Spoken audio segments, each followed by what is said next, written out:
না? জি, আপনি আমি এখন সুস্থ আছি। বলতে পারবেন তো ঘন্টা দুয়েক আমাদের সঙ্গে? জি, বলতে কারণ পারবো। আপনি জার্নি করে কতক্ষণ লেগেছে ওখান থেকে আসতে? জার্নি 12:30 উপবনে উঠছি, হ্যাঁ। আর সকাল 5টা বাজে নামছি টঙ্গিতে। সারা রাত এভাবে জার্নি করেছেন? জি, জার্নি করেছি। বাচ্চারাই তো একটু ঘুমাইছে, আমি তো আর ঘুমাইতে পারছি না, আমি ওনাদের এবং পাহারা আপনার দিচ্ছি। বাচ্চাদের জন্য এটা মানে প্রথম ঢাকা শহরে আসা? জি জি, প্রথম। আপনার ওয়াইফের জন্য? ওয়াইফের জন্য, 3 বাচ্চার জন্য প্রথম ঢাকা আসা। ঢাকা শহরে যারা প্রথম আসে, বিশেষ করে গ্রামাঞ্চল থেকে, তাদের 100 জনের একজন লোকেরও যদি জিজ্ঞেস করা হয় যে কেমন লেগেছে, কেউ বলবে না ভালো লেগেছে। কারণ ঘিঞ্জি, জ্যাম, এবং সবাই অসুস্থ হয়ে গেছে। আমি দেখছিলাম যেটা, ওনারা স্টুডিওর বাইরে অপেক্ষা করছেন। যাই হোক, প্রয়োজন হলে ওনাদের সঙ্গে আমরা কথা বলবো। আপনার জীবন গল্পটা আমি আজকে এখানে তুলে ধরবো, এবং আমি ঠিক জানি না, আমি একটা কথা শুনেই, পুরো গল্পটা না শুনেই আজকে লাখ লাখ জনতার সামনে এই ভদ্রলোককে আমি হাজির করেছি। নামটা আরেকবার একটু বলেন। আমার নাম মোহাম্মদ মহসিন আলম। মহসিন ভাইকে আমি লাখ লাখ জনতার সামনে হাজির করেছি, এবং হয়তো আমার জীবনের অন্যতম একটা সেরা গল্প আজকে আমি আপনাদের সবার সামনে উপস্থাপন করতে যাচ্ছি। তো মহসিন ভাই, আমি ছোটবেলা থেকে শুরু করতে চাই। তার আগে আপনি আমাকে বলেন, আপনি মৌলভীবাজারের একটা প্রত্যন্ত অঞ্চলে থাকেন। জি। ওখান থেকে আমাদের ঢাকা এফএম শোনা যায়? জি, শোনা যায়। তো আপনি কটা পর্ব শুনেছেন? একটা দুটো পর্ব শুনেই কি আপনি এখানে কল করেছেন, নাকি অনেক আগে থেকে শুনতেন? আমি মোট 2টা গল্প শুনেই আমার খুব কল ভালো করেছেন? লেগেছে। আচ্ছা। যে আমি আগে জানতাম না যে FM 90.4 এ এত ভালো গল্প হয়, মানুষের জীবন গল্প নেই। এই ধরনের প্রোগ্রাম আপনি আগে কখনো শুনেননি? জি না, শুনিনি। আপনি হয়তো জানেন না যে আমি কিবরিয়া, আমি অন্য একটা স্টেশনে ছিলাম। আমি প্রায় 6 বছরের অধিক সময় এই ধরনের একটা প্রোগ্রাম করছি, এবং আমার খুব ভালো লেগেছে। আমি এটাই বলেছিলাম যে এই স্টেশনে জয়েন করবার আগে, যে আগে শুধু ঢাকার মানুষ শুনতে পেত, তারপরে চিটাগং কিংবা কক্সবাজার, এখন সারা বাংলাদেশের মানুষ শুনতে পাবে। আমি 1 মাসের অনুষ্ঠান করতে না করতেই সেটার ফলাফল পাওয়া শুরু করেছি, আলহামদুলিল্লাহ। আমি খুবই অনার ফিল করছি, মাত্র 2টো পর্ব শোনার পরে আপনি নিজের জীবন গল্প বলার জন্য এখানে ফোন দিয়েছেন, এবং পুরো সস্ত্রীক, পুরো পরিবার সহ আপনি ঢাকা শহরে কষ্ট করে আমার জন্য এখানে এসেছেন, আমাদের লিসনারদের জন্য এখানে এসেছেন। শুরু করি ভাই, আপনি ছোটবেলা থেকে যেখান থেকে মনে পড়ে বলুন। আমার ছোটবেলা থেকে আমি লেখাপড়ার পাশাপাশি খেলাধুলাতে আমার খুব মনোযোগী ছিল। জি। আমার বাবা কৃষি কাজ করতেন। আমার বাবার একটা গরু বিক্রি করে আমার বাবার মুখ থেকে শুনছিলাম যে 7ই মার্চের ভাষণ শোনার জন্য ঢাকা আসছেন আমার বাবা। আচ্ছা। ওইখান থেকে পরে তারপর মুক্তিযুদ্ধের পর আমরা যখন দুনিয়াতে আসলাম, যখন আমি ক্লাস 5-এ পড়ি, তখন আমার আব্বার মুখ থেকে মুক্তিযুদ্ধের গল্প শুনছি। মুক্তিযুদ্ধের গল্প শোনার পরে খুবই ভালো লাগছে যে অনেক শরণার্থী ভারতে আশ্রয় নিয়েছিল, ওইখানে আমার আব্বাও আছেন, এবং আমার নানা আছিল মুক্তিযোদ্ধা। আচ্ছা। এবং আমার আব্বা আরো 2-1 মুক্তিযোদ্ধার সাথে নিয়ে ভারতীয় উপজাতি ত্রিপুরা জাতি মানুষকে সাথে নিয়ে মুক্তিযোদ্ধাদের জন্য খাবার নিয়ে আসতো বাংলাদেশে। এগুলো আপনি শুনেছেন? জি। কয় ভাই বোন ছিলেন আপনারা? আমরা 4 ভাই 3 বোন। আপনার পজিশন ছিল কত? আমার পজিশন 6 নম্বর। ওকে, ঠিক আছে, বলেন তারপর। তখন আরো ভালো করে শোনার জন্য, জানার জন্য, যখন আব্বা কোন জায়গায় আসিল ভারতে, কোথায় শরণার্থী আসিল, কোন বাসাতে পাক করছে, আমার আব্বা কি সত্যি মুক্তিযোদ্ধাদেরকে খাওয়াইছে, জি, আমি এটার উপরে একটা যাচাই করার জন্য আমি জানি কেমন হয়ে গেছি। আব্বা ভারতের অনেকগুলা বন্ধুর নাম বলছে, যেমন একজনের নাম আমার মনে আছে, উতুল দেব বর্মা। ওকে। উতুল দেব বর্মা, আরেকজন হিন্দু বাঙালি আছে নন্দলাল। ওকে। ওনাদেরকে সঙ্গে নিয়ে একদিন আমার আব্বা নাকি মুক্তিযোদ্ধাদের খাবার নিয়ে আসতেছে, 3টা বার নিয়ে কাঁধে। জি। তখন এই দেশের যে রাজাকার দুঃসররা ছিল, আচ্ছা, এই বারের খাবার গুলা খালে ফালাই দিছিল। তখন আমার আব্বা আমার সামনে কাঁদছে, সাথে সাথে আমার চোখে পানি আসে। আমি কাঁদলাম, বাবার চোখের পানি আমার চোখ দিয়ে পানি বের করছি। আচ্ছা, তো ওই সময় গল্প বলতে বলতে বাবা কেঁদেছিল, তাই কি? জি, জি। ওকে, ঠিক আছে, বলেন তারপর। এভাবে আমি এটা যাচাই করার জন্য মানে আমি পাগল হয়ে গেছি। কোথায় যাচাই করার জন্য পাগল হয়েছেন বলতে? মুক্তিযোদ্ধারা কোথায় প্রশিক্ষণ করছে, কিভাবে ভারতীয়রা বাংলাদেশে আশ্রয় দিছে। আচ্ছা। এই জন্য আচ্ছা। এভাবে খেলাধুলার মাধ্যমে আস্তে আস্তে বর্ডারে যাইতাম। আমি বেশি ক্রিকেট খেলতাম, ফুটবল খেলতাম। তে অবস্থা ইন্ডিয়া বাংলাদেশে আমরা ক্রিকেট ম্যাচ খেলতাম। জি। খুব ভালো লাগতো। ইন্ডিয়ান BSF এক পাশে বসে দেখতো, বাংলাদেশের BDR এক পাশে বসে দেখতো। আচ্ছা। তখন ভালোই লাগতো। এভাবে ইন্ডিয়ার যারা আছে তাদের সাথে আমরা একটা বন্ধু হয়ে গেছি। তার কাটা বেড়া ছিল না তখন। আচ্ছা। এইভাবে ওরাও বাংলাদেশে আসে। আমরা যদি কোনো টুর্নামেন্ট রাখে খেলি, ওনাদেরকে দাওয়াত করি, ওনারা আসে। আবার ওনারা যদি ভারতে অন্য কোনো উপজেলাতে খেলাধুলা রাখে, আমাদেরকে নিত।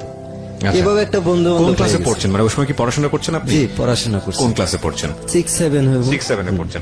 একটা বিষয় একটু খেয়াল রাখতে হবে প্রিয় শ্রোতা, যে উনি যে এলাকায় বসবাস করেন সেটা মূলত সীমান্তবর্তী এলাকা। জি। আচ্ছা, সীমান্তটার নাম যদি আরেকবার একটু বলতেন। আমার গ্রামের নাম হরিণখোলা। হরিণখোলাই কি সীমান্তবর্তী একদম? জি, একদম সীমানা। ভারতীয় গ্রাম আছে ঈশানপুর। ঈশানপুর আর হরিণখোলা পাশাপাশি। জি। তো দুই গ্রামের ছেলেপেলেরা আপনারা খেলাধুলা করতাম। এতে কোনো সমস্যা হতো না? জি না। আচ্ছা, এবং ইন্টারেস্টিং। ইন্ডিয়া প্লাস বাংলাদেশের দর্শকরা মই মুরব্বী বা সীমান্তরক্ষীরা উপভোগ করতো। তখন এভাবে আস্তে আস্তে খেলাধুলা ভালো আগাইতেছি। এভাবে আমাকে দাওয়াত করলো একটা টুর্নামেন্ট খেলার জন্য। ওকে। আমি গেলাম, আমার অতিরিক্ত প্লেয়ার হিসেবে বসায় রাখছে। তারপর? তখন আমাদের দলের একজন খেলোয়াড় উপস্থিত না থাকার কারণে অতিরিক্ত থেকে আমাকে খেলায় উঠাইছে। আচ্ছা, কোনো বল করতে দেয় নাই। ওকে। আমি পরপর 4টা বললে 4টা 4 মারি। টুর্নামেন্ট শেষ। মানে ভালো খেলতেন আপনি? জি। ওকে। ভালো খেলা দেখাইছি। তখন ইন্ডিয়ার কিছু ছেলে পেলাই আমার নাম ঠিকানা জিজ্ঞাসা করছে। ওকে। তখন আমি আমার নাম ঠিকানা দিলাম। তো বললো আমাকে একটা টুর্নামেন্ট খেলা দেওয়া। আমি বললাম যে কিভাবে, আমি তো বাংলাদেশি নাগরিক, এই পারমিশন নিব কে? কয় এটা না হয় আমি কথা বলবো বিএসএফ এর সাথে। আচ্ছা ঠিক আছে, যদি হয় এরকম হয় তাহলে পারবো, আর নয়তো আমি পারবো না। আমি কিন্তু এত ভয় পাইতাম। আমাদের বাড়ির কাছে একবারে সীমান্তর লগে ভারতীয় পাকা রাস্তা। জি।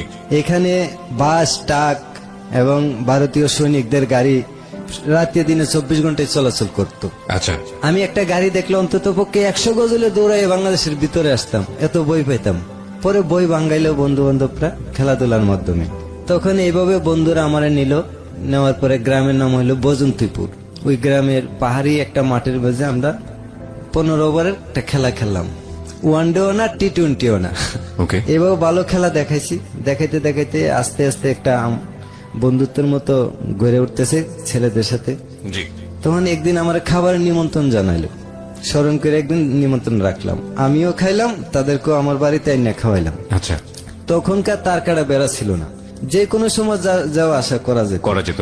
তখন আমি একদিন আস্তে আস্তে তার সাথে পরিচয় হওয়ার পরে আমি জিজ্ঞাসা করলাম যে উত্তুল দেব বর্মার বাড়ি কোথায়? ও আমার বাবার বন্ধু। আচ্ছা। তখন বললো যে উত্তুল দেব বর্মার বাড়ি হচ্ছে আটকুমুরা গ্রাম। একটা বাইসাইকেলের পিছনে বসে আমার নিয়ে গেছে। তখন দৌড়াই একজন মুরব্বী মহিলা বেরিয়ে মানে আপনি আসলো। ওনার সঙ্গে দেখা করতে গেলেন কেন? ওই যে অতুল দেব বর্মার সঙ্গে? আমার বাবার মুখ থেকে শুনছি, আমার বাবার সঙ্গে হ্যাঁ। কাঁধে ভার দিয়া মুক্তিযোদ্ধাকে খাওয়াইছে। ওনার উতুল দেব বর্মার মা পাক করে দিছে, আর আমার বাবা ওনারে নিয়ে মুক্তিযোদ্ধার খাওয়াইতো। আচ্ছা, তো এই এই জন্য গল্প সত্য কিনা আমি যাচাই করতে গেছি। আচ্ছা আচ্ছা আচ্ছা, ওকে। হ্যাঁ। তখন গিয়া পাইছি আমি উতুল দেব বর্মার বাড়িতে পাই নাই, ওনার মারে পাইছি। যখন আমার বাবার নাম বলছি যে মোহাম্মদ কাসেম আলীর ছেলে আমি, তখন আমার মাথায় হাত দিছে, দিয়া আমার বাবার কথা জিজ্ঞাসা আসেনি বাইছে, আমি কে আছে? কই যে মুক্তি 71-এ দেখছিলাম, আর তো দেখি নাই। আমার কথা বললো যে আমিও বেশি দিন বাঁচবো না হয়তো, আমি একটু দেখতাম। তখন এইভাবেই পরিচয় হইল, চিনলাম বাড়ি। একদিন বাড়িতে আসলাম আমি, আইসা খেলাধুলা, স্কুলে না গিয়ে খেলাধুলাত গেছি গা। বাবা আমার প্রশ্ন করছে কিছুদিন পর পরীক্ষা, তুমি কি শিখছো দেখি। আমি পারি নাই, বাবার প্রশ্ন উত্তর দিতে পারি নাই, খেলাধুলা মনোযোগ ছিল বেশি। আমার আব্বা এদিন আমারে কিছু শাসন করছে। তখন শাসন করছে একটু বেশি করে এলেছে।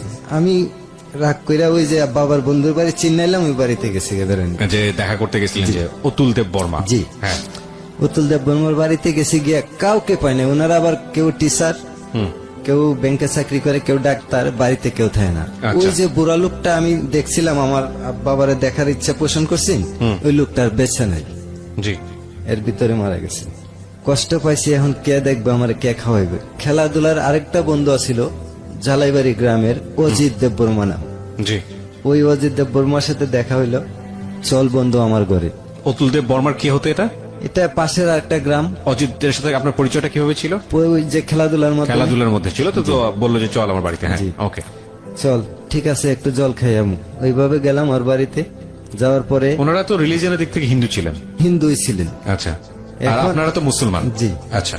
তো একটু পানি খাওয়াইলো, আমরা তাদের বাংলা রুমে নিল, নিয়ে বসে একটু পানি খাওয়াইলো। খাওয়ার পরে আরেকজন লোক আইলো, কইলো যে আমি বীরেন দেব বর্মা, আমার সাথে পরিচয় হইলো। আরেকজন আয়ে কইলো যে আমি নিহার দেব বর্মা, আরেকজন আয়ে কইলো যে আমি সঞ্জয় দেব বর্মা, আমার সাথে বন্ধুত্ব করলো। জি। কইরে আমারে সামনে পূজা আছে, পূজার দাওয়াত করছে যেন থাকি আমি ওইখানে। তো এইভাবে তাদের বাড়ি থেকে ফেরার পথে জি একজন বৃদ্ধ বয়সের মহিলার সাথে আমার দেখা হয়েছে। দেখা হওয়ার পরে এই মহিলাটা বললো, বাবা রে, সামনে তো আমার পূজা আছে, আমার একটা হাঁস দিতে পারবেন? হাঁস? জি। আচ্ছা। কি হাঁস দিতাম? বললো যে পায়ে যেন ছিদ্রি না থাকে, আমরা এটা আচ্ছা। পূজা করব। তখন আমার সাথে আরেকটা লোক আছিল, হিন্দু বাঙালি, নাম হয়েছে শঙ্কর। জি।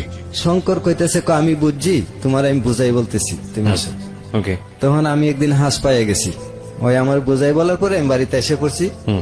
আসে পরে আমার বন্ধু বান্ধবরা আবার আমার দাওয়াত করলো যে 8-10 দিন থাকতে হইব পূজায় গেলে।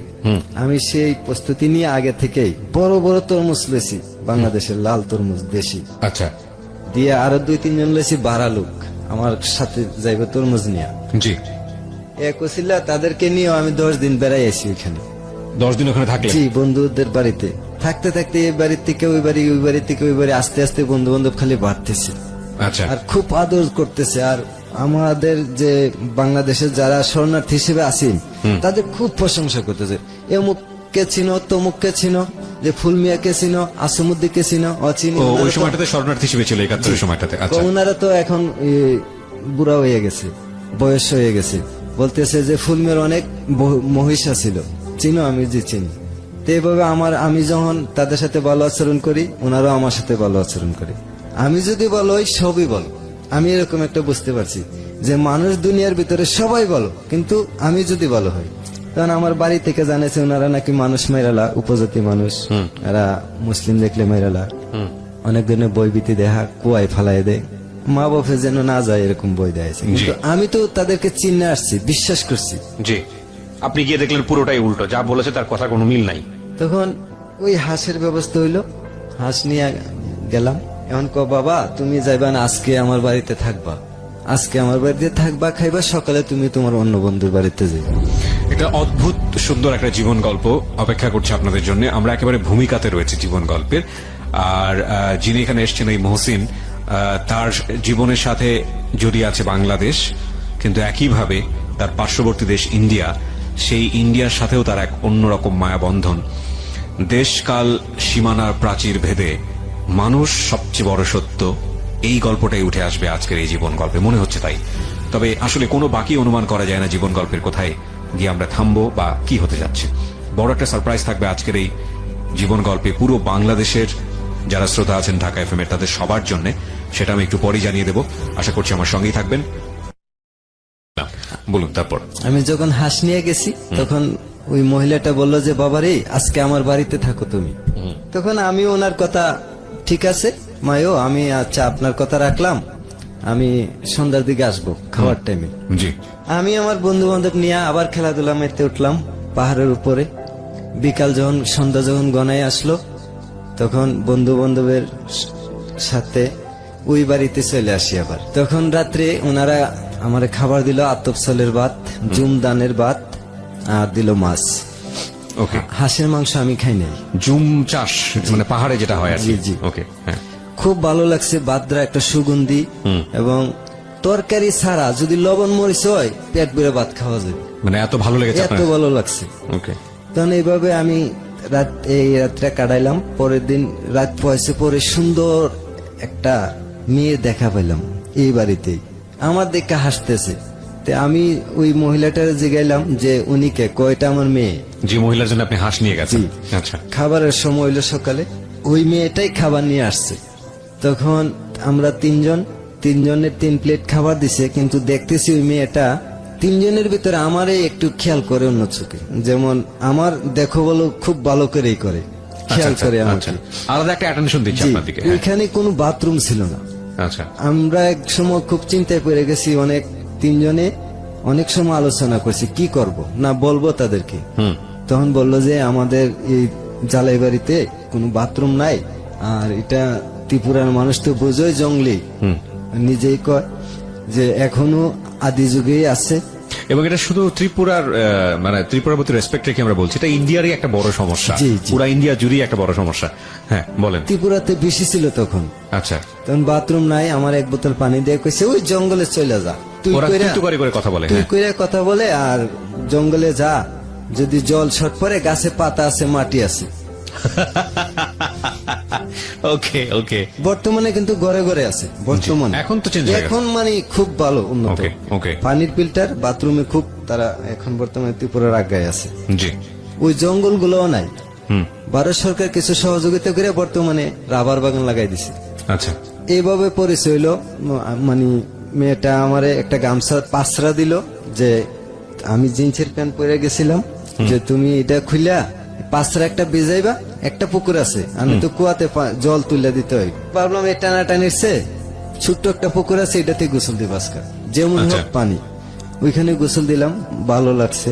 পাঁচরা আর পড়তে পারি না, পাঁচরা এদিকে পড়লে ওইদিকে যায়, একটা সমস্যা পড়ে গেছে। এইভাবে মনে করেন আমারে আমি ওনাদের বাড়িতে গেছি, আমার জামা কাপড় ওই রুদ্রে শুকানি দিছে, জি আমার গুলা ধুলাই দিয়া, কিন্তু আমার খুব যত্ন করছে, আর বলে দিছে আরেকবার যদি আসেন তাহলে আপনার বাংলাদেশের পোশাক নিয়ে আসবেন।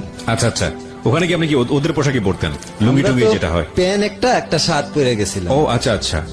তখন এভাবে ঘুরাইতে ঘুরাইতে আইসা পড়ি বাংলাদেশে। হুম বাংলাদেশে আইসা মারে শোনাই, বাবারে শোনাই, বাবা খুব খুশি হয়েছেন এই কথা শুনে। জি বাবার বন্ধু বান্ধব পরিচিত লোকদের, বাবা যে যে জায়গায় গেছে আমি এই জায়গায় গেছি, বাবা যে কথা বলছিল মুক্তিযোদ্ধাদের শরণার্থী ক্যাম্প এখানে ছিল, এগুলো আমি দেখছি। এবং পঞ্চবটি শিবির এখনো একটা আছে, হুম এত ভালো লাগছে। আমি এখন আর বাংলাদেশে মন টিকে না, লেখাপড়া তো শেষ গেছে, যাই অবস্থা। কোন ক্লাসের ঘটনা এটা? তখন আমি ক্লাস 8 পাস করছি। ক্লাস 8 পাস করছেন, ওকে। তখন আমি ওই বজন্তপুর দিয়ে বাংলাদেশ আইসা পড়ি। বাংলাদেশে আসার পথে আমরা যে দিকে আসতেছি, এখানে বিএসএফ এর একটা ক্যাম্প আছে, বিরাট বড়, অনেক বড়, অনেক বড়। এই ক্যাম্পটার কাছ দিয়া একটা রাস্তা গেছে বজন্তিপুর। জি চা বাগান, এক পাশে চা বাগান, আরেক পাশে এমনিতেই কিছু জমি আছে, আর এমনি পড়ে রয়েছে অনেক জমি, বন জঙ্গল। তখন এদিকে আসতেছি, হঠাৎ চাইয়া দেখি যে একজন শিখ পাঞ্জাব দেখা যায়। আমরা, আমার সাথে যে ছেলেটা আছেন সে খুবই বই পাইছে, আমার শার্ট আর ছাড়ে না, এইভাবে যে ধরছে আর ছাড়ে না।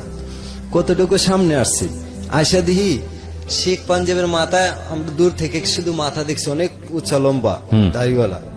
আরেকটা লোকের মাথা দেখা যায় আরো 5 আঙ্গুল নিচে, ওনাতে 5 আঙ্গুল ছোট, আর কিছু দেখা যায় না। কতটুকু সামনে আগাইছি দিই 12-13 জন বিএসএফ সাথে। ওকে সিভিল পোশাক ছিল, পিডি শু আর খাকি প্যান্ট, সাদা গেঞ্জি। বিএসএফ গুলার পাঞ্জাবিরা ছিল ঠিক পাঞ্জাবি, ওই দাড়িও আছে, পাগড়িও আছে মাথায়। আরেকজন শিখ, নাম হয়েছে মানে আব্দুর রাহিম, উনি মুসলমান ছিলেন, কিন্তু ওই তার ফুসটা ছিল শিখ, শিখ পাঞ্জাব কইতো, এরকম আর কি। আমরা যেটা বুঝতাম তখন, আমরা দেখে সেটা বলতেছি, আমরা কিছু না কিছু প্রশ্ন করব। আমরা পোশাক আশাক, জুতা বেল্ট দেখলে বাংলাদেশি চিল মারা বুঝে ভালাইব। আচ্ছা, চলো আমরা দক্ষিণ দিকে ফিরে প্রস্তাব করি, দাঁড়ায় দুজন দাঁড়ায় প্রস্তাব করলে বুঝবো যে আমরা ইন্ডিয়ার লোক। আচ্ছা, কারণ আমরা তো বৈশা প্রস্তাব করি।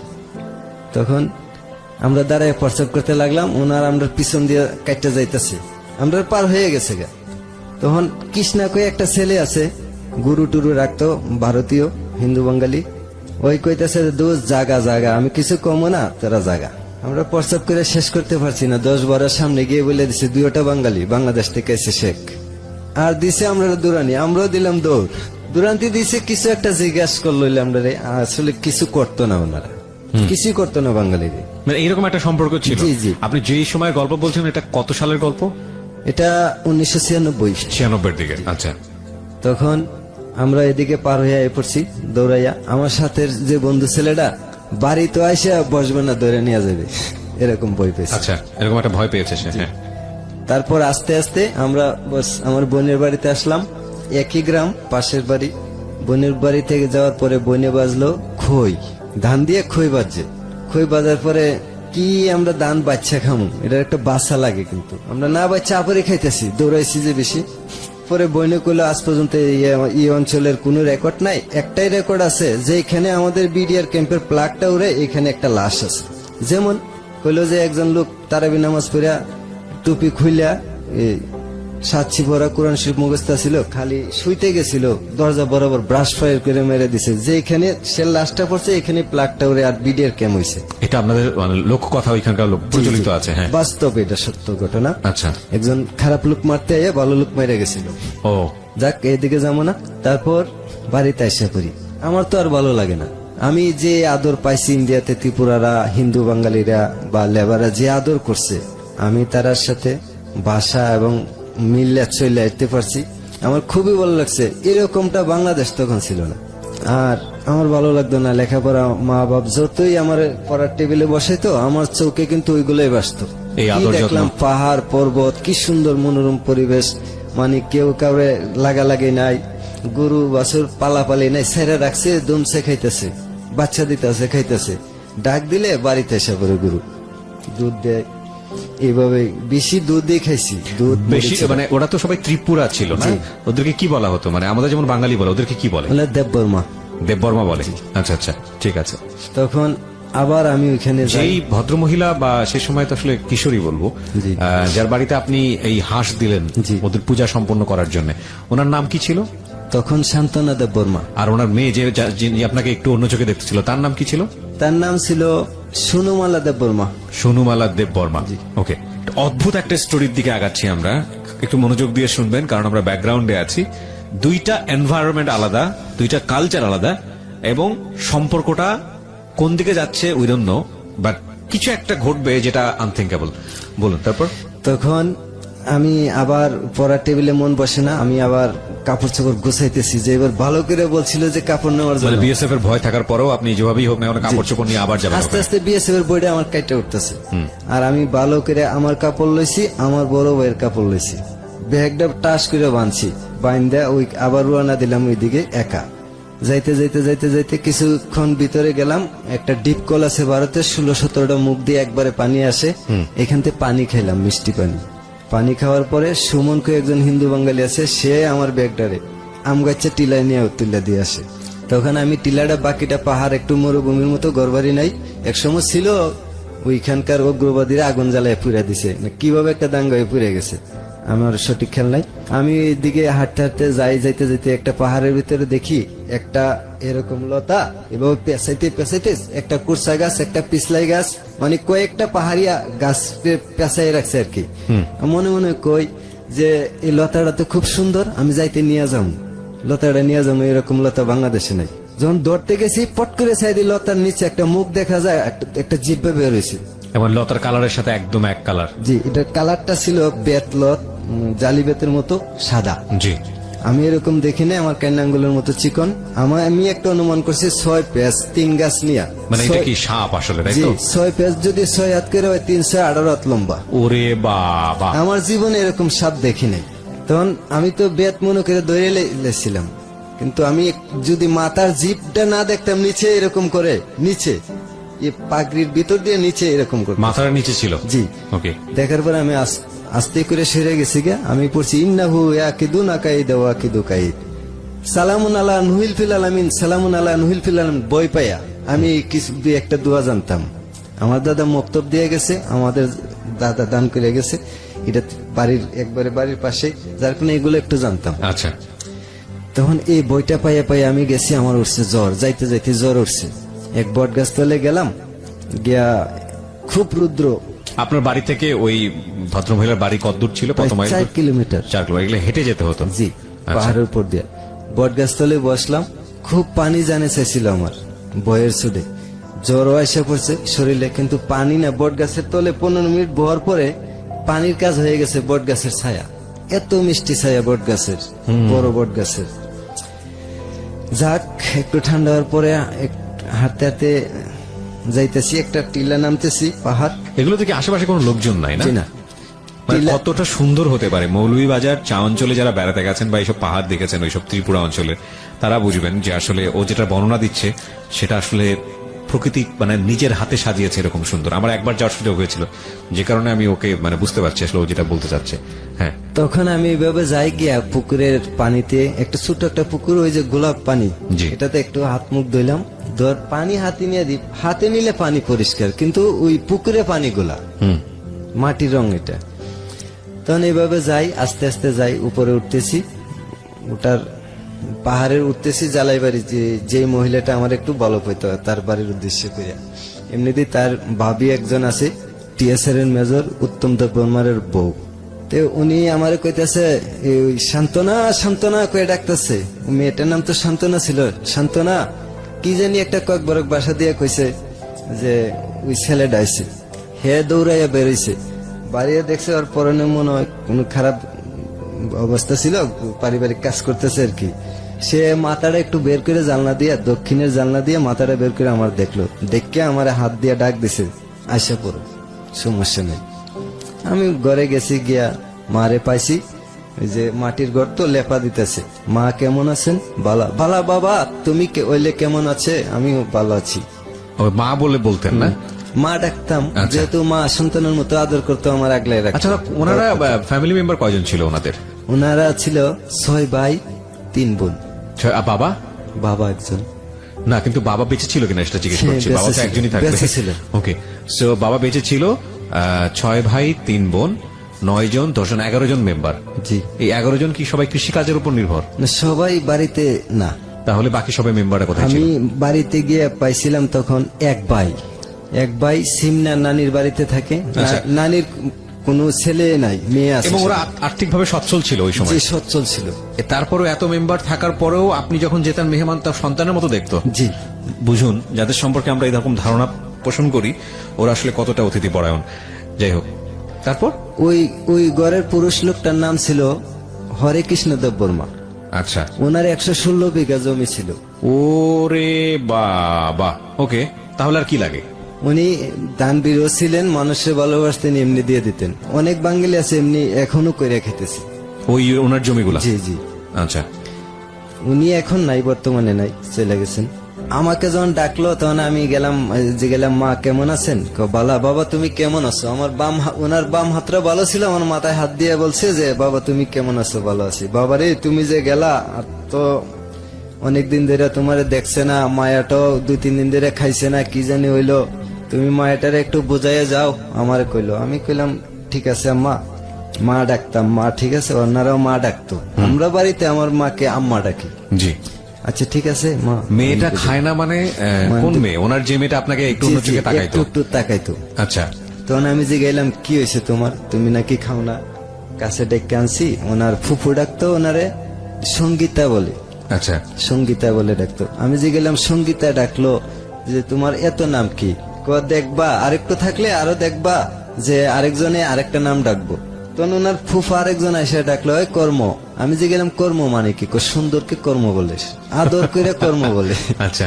আচ্ছা ঠিক আছে, যাক তুমি নাকি খাবার দাবার ছেড়ে দিছ, কি হয়েছে তোমার? না আমার তো শরীর স্বাস্থ্য সবই ঠিক আছে, মন যা আছে তাই তো খায়, জোর করে কেউ কি কিছু খাওয়ানো যায়? আমি কি না। তারপরও তুমি মনের ভিতরে অন্য কোনো জিনিস আছে নাকি, না কোনো সমস্যা আছে? কোনা একটা বিয়ের আলাপ পাইছেন, এতে আমার মনটা একটু খারাপ, এই জন্য খাবার দাবার কমাই দিছি। বিরতি নেব এই পর্যায়ে, প্রিয় শ্রোতা। আরো একটি ছোট্ট একটা বিরতি। অদ্ভুত সুন্দর একটা গল্প আজকে আমরা শুনছি। প্রকৃতি, পরিবেশ এবং মানুষ সবকিছু মিলিয়ে 2 দেশের গল্প, ইন্ডিয়া বনাম বাংলাদেশ এবং সীমান্তবর্তী এলাকার একটা গ্রাম মৌলভীবাজারের, যেটার পরিচয় আমরা একদম প্রথম থেকে দিয়েছি। সেখানকার 2 জন ছেলে মেয়ে, একজন মেয়ে হচ্ছেন ভারতের, ছেলে হচ্ছে বাংলাদেশের।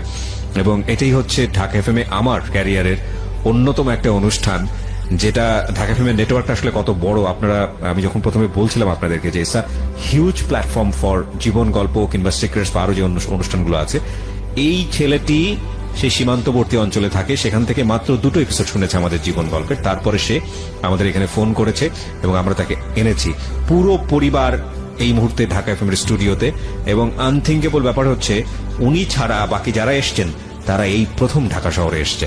চিন্তা করে দেখুন কি অবস্থা। আমরা মাত্র 2 মিনিটের বিরতি যেখানে ছিলাম মহসিন, তারপর কি হলো? আমি জিজ্ঞাসলাম যে কি হয়েছে তোমার, তুমি খাওয়া দাওয়া করো না? বললো যে আমার তো একটা বিয়ে ছিল, এরপর থেকে আমার মনটা একটু খারাপ। তো বিয়ে তো ভালো কথাই, কিন্তু মেয়ে যখন হইছো একদিন বিয়ে বইতে। জি। সে বলল যে কথাটা তো ঠিক, কিন্তু আমার তো একটা পছন্দ আছে, ব্যাপার আছে, রাইট? কি তোমার পছন্দ কি আমারে বলো, যে আমি মারে বলবো। বললো যে তোমার কি বলবো, তুমি কি বুঝো না আমার কি পছন্দ? আমি কি না, আমি বুঝি না। আচ্ছা যাক, বুঝাবুঝি পরে আগে বলো পাত্রটা কে, চিনো তুমি? আমারই একজন ফুফাতো ভাই, কিন্তু বয়স্ক অনেক বড়, আমার বড় ভাইয়ের বড়। তাইলে এটা কেমন করে হয়? তারপর আমি এই কথা বললে আচ্ছা ঠিক আছে আমি একটু আসি, তখন আমার হাতে টান দিয়ে ধরছি মেয়েটা। আচ্ছা, কর্ম। জি, সান্ত্বনা। সান্ত্বনা কর্মসঙ্গীতা একটাই। আচ্ছা জি। আমার হাতে টান দিয়ে ধরছে, আমি তুমি আমার হাতে টান দিছো, যদি দেখে তোমার ভাইয়েরা তাইলে তো আমাকে শেষ। আমার আব্বা বলছিল যে কাইটা কুয়াতে ফেলাই দে, এটাই সত্য হবে। ওকে। তখন না আমি আছি, আমি তোমারে বাঁচাইবো, কেউ তোমারে কাইটা কুয়াতে ফেলাইতে দিত না, আগে আমার ফেলাইতে দিব। আচ্ছা আচ্ছা কি চাও তুমি? তখন হে কইল বাংলাতে না কইয়া আমার কইল মুন্না আংনন হামযজ্ঞ। আঙ্গঙ্গ আংনন হামযজ্ঞ। আন্নন হাংযজ্ঞ। আমি শিখে যাচ্ছি আজকে কিছু ভাষা। ওকে, তাইলে আমি জিজ্ঞেলাম যে মানে কি? মানে বুঝো না? না, আমি তোমাকে ভালোবাসি। ওকে ওকে। আচ্ছা ঠিক আছে সান্ত্বনা, তাইলে তো তুমি ভালো করে বাসাও জানো, আবার বলতে পারো আমাকে 4-5টা ভাষা শিখাও, যেন আমি ত্রিপুরা রাজ্যে আসা বিপদ থেকে মুক্ত হইতে পারি, বিপদ সংকট যেন পাই, কেউ আমার বিরুদ্ধে সমালোচনা করলে যেন আমি বুঝতে পারি। তখন সে বললো আচ্ছা ঠিক আছে, এই বরক পয়তঙ্গ লোকক সমান কইয়া চলে যাইতেছে। আচ্ছা, কি কি তুমি কি বলছো? মানে আর কিছু বলে নাই, হয়ে গেছে গা। তখন একজন গোপাল কইয়া একজন হিন্দু গরিব লোক আসলো আর কি বাড়িতে। তখন গোপাল আয়া কইতেছে, কয় রাখবেন রাখবেন কুমড়া কুমড়া, কাঁঠাল কুমড়া। তো গোপাল আমি চিনি। আচ্ছা। তখন আমি গোপালটা দেখলাম, আমার দিকে কইতেছে, ওই আমার এইভাবে ডাকতো, মুশন এখানে কি বেটা তুই? আমি কিন্তু কাকারে বইলা দিব। আমারে কইতেছে, আমি ঠিক আছে যাও যাও, তোমার তো মাথা ঠিক নাই, তুমি বইলা দিও কাকারে। তুমি কাকার দ্বারা যাইতে যেতে কিছু মনে থাকবে না, আমি আবার কইতে বলতেছি। তখন ওই আবার আসছে, আমি বললাম যে তুমি কি বইলে গেছিলা? হয় আমি বলছিলাম যে বরক পয়তঙ্গ উল্লোকক সমান, তার মানে লোক আসতেছে পরে কথা বলবো। এর কারণ কি? লোক তো এটা গোপাল করে, গোপাল তো বাঙালি, বাঙালিরা আমাদেরকে অনেক হিংসা করে। কারণ বাঙালিরা তো বাংলাদেশ থেকে আসছে, আর আমরা তো ওই দেশের নাগরিক, আমরা জায়গা দিছি, থাই যুদ্ধের সময় আসে আর গেছে না, ওইখানে রয়েছে। আমার একটা বুঝ দিল। আচ্ছা ঠিক আছে বুঝ পাইলাম, তুমি আমার এতই ভালোবাসো। কহ ঠিক আছে, আমিও তোমারও ভালোবাসি। আমিও জীবনে যত মেয়ে দেখছি সবচেয়ে বেটার, সবচেয়ে ভালো লাগছে তোমারে। তোমার মতো শান্ত, সুষ্ঠ এবং ভদ্র মেজাজের মানুষ আমি উপজাতিদের ভিতরে পাবো কল্পনাই করি নাই। যেমন তোমাকে উপজাতিদের দেবতা বললেই চলে, আমি এভাবে হেরে ইয়ে করছি, কারণ তার ভিতরে আমি কোনোদিন অন্য কোনো জিনিস পাই। মানে এটাকে আপনার ভিতর থেকে ভালো লাগাটা ছিল? জি জি, মানে আমার ভিতরও ভালো লাগা ছিল, কিন্তু আমি প্রকাশ করি না। আচ্ছা, মানে মেয়েটাকে ভালো লাগতো। কি যেন বলছিলেন? কর্ম, আর আরেকটা নাম যেন কি ছিল? সঙ্গীতা। সঙ্গীতা। সঙ্গীতাকে আপনার ভালো লাগতো? জি। ওকে। তখন আমার ভালো লাগতো তার আচার আচরণ, ব্যবহার। আমি মনে মনে একদিন দেখে আমি চিন্তা করছি যে এরকম একটা মানুষের জীবনে আর কি লাগে? আর কিছুই লাগে না। দেখা যাক আল্লাহ কি করে আস্তে আস্তে সামনে।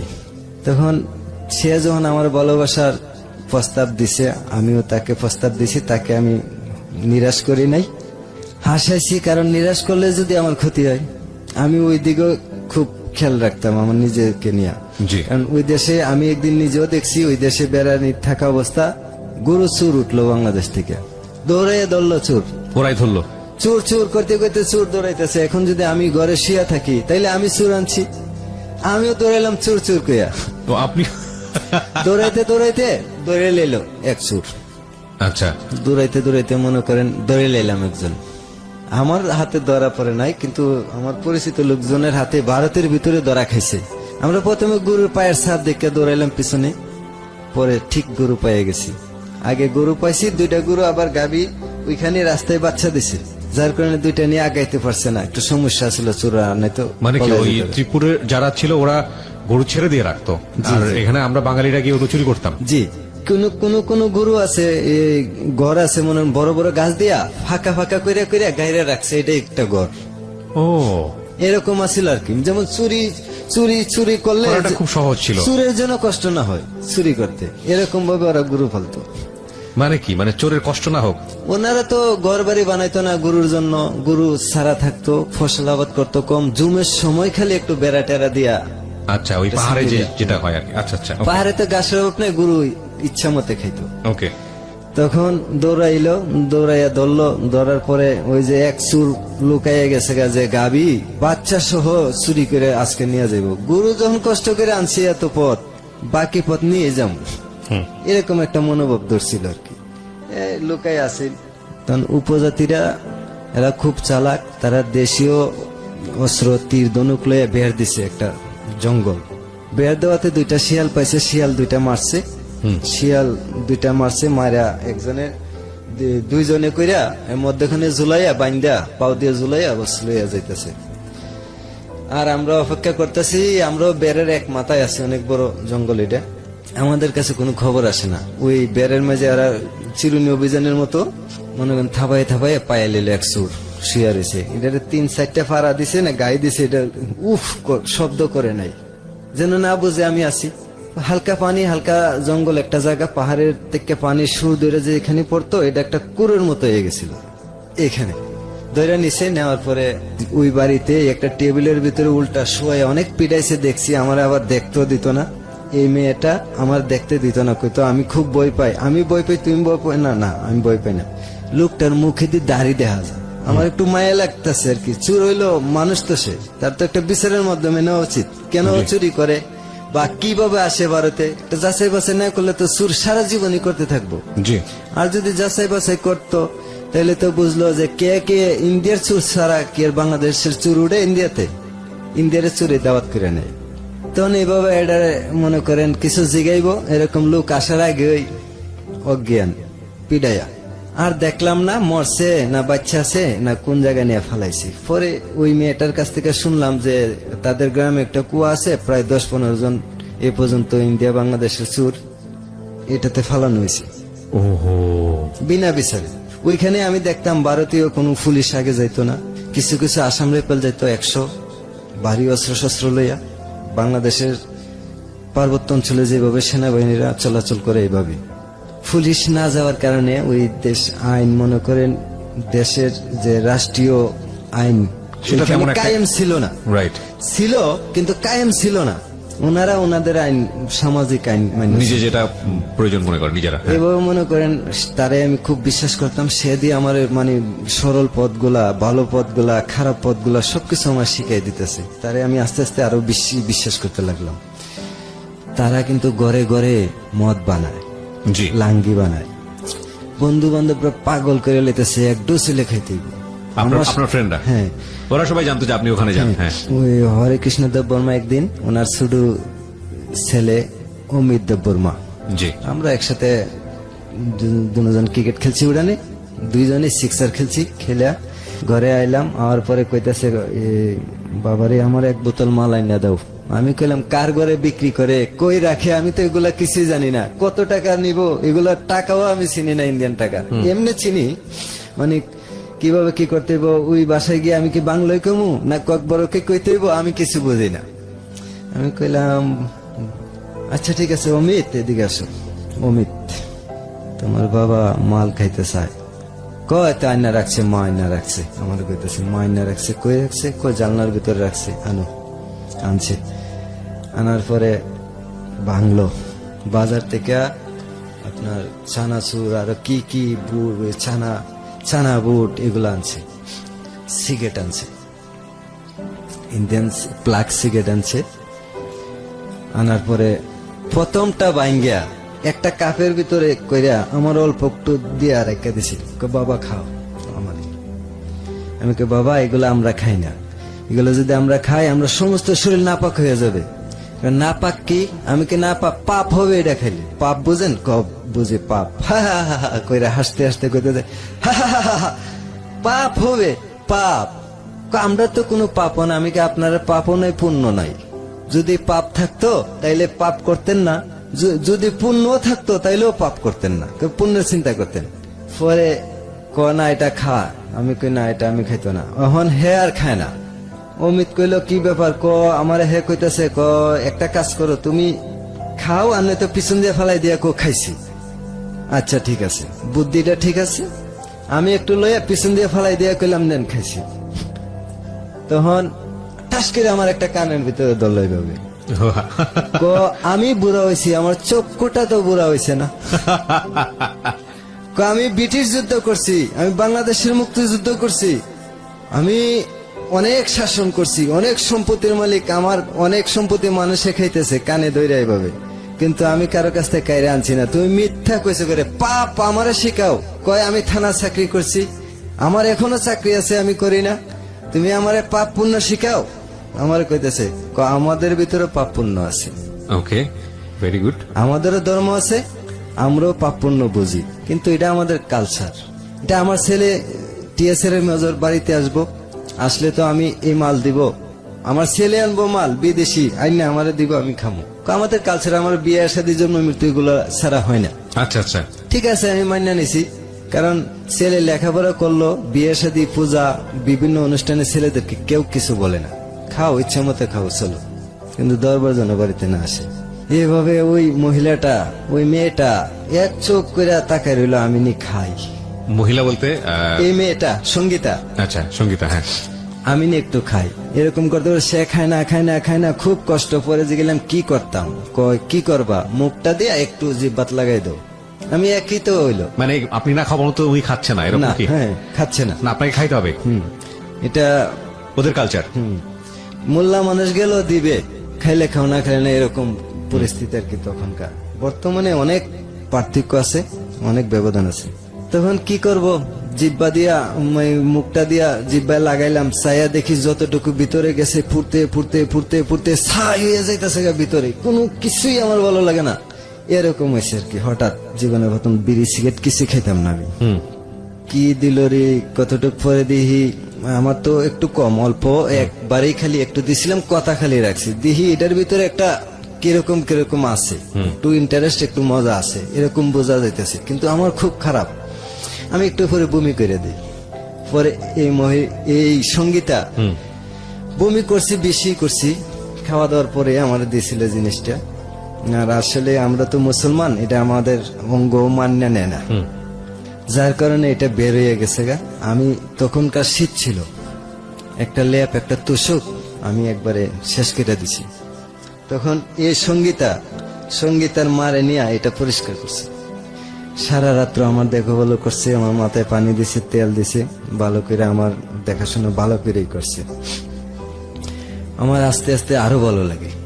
ওনার বড় ভাইয়েরা একজন 94 ব্যাটালিয়ন বিএসএফ এর দিল্লি বর্ডারে ছিল। আচ্ছা, বিএসএফ এর মেম্বার ছিল। হ্যাঁ, রাজীব দেববর্মা। সে আসছে, আসার পরে দেখলাম যে বোনডে খুব আদর করলো, সবাই আদর করে কর্ম ডাকে। একটাই বোন আছে, আর বড় গুলা বিবাহ হয়ে গেছে। একজন আসিল তখনকার কাশ্মীরি, আর একজন আগরতলা উদয়পুরে, সরি একজন আসিল এই নিজ গ্রামেই পূর্ব পাশে পূর্ব জেলায় বাড়ি। আচ্ছা, যে কাশ্মীর তার বাড়ি আগরতলা উদয়পুর, ওকে, স্বামীর বাড়ি। টিচার চাকরি সুবাদে কাশ্মীরে চাকরি করত। তখনকার এই মেয়েটার সাথে বললাম যে আমি তো মা বাবার বাড়ির যে লোকেশন আমি দেখতেছি, আমাকে নিয়ে মানে বেশি ভালো না, হয়তো আমার বাহিরে পাঠাই দিব, আর নয়তো ঢাকা বা যে কোনো একটা কাম কাজে দিয়ে দিব। হার পালবে না, মা বাবা বলে দিছে আমার, হার পালবে না, পালতে পারে যদি ভালো হয়, নামাজ রোজা করি, আমাদের ইসলামের সব কালচার মান্য চলি, তাইলে পালবো, নয়তো আমার যে কোনো জায়গায় পাঠাই দিব। যদি দেখা না হয় তোমার কি এসে পামো আমি?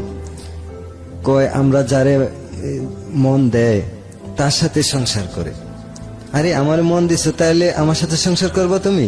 কহ করব, আমি তোমার মন দিছি, তোমার সাথে আমি সংসার করব। তাই আমি চিন্তা করলাম সংসার করবো আমার সাথে, তার মানে আমি মুসলমান, তুমি ত্রিপুরা। এই প্রশ্নটা আমাদেরও আছে, এবং হিন্দু দ্বারা ধর্মে।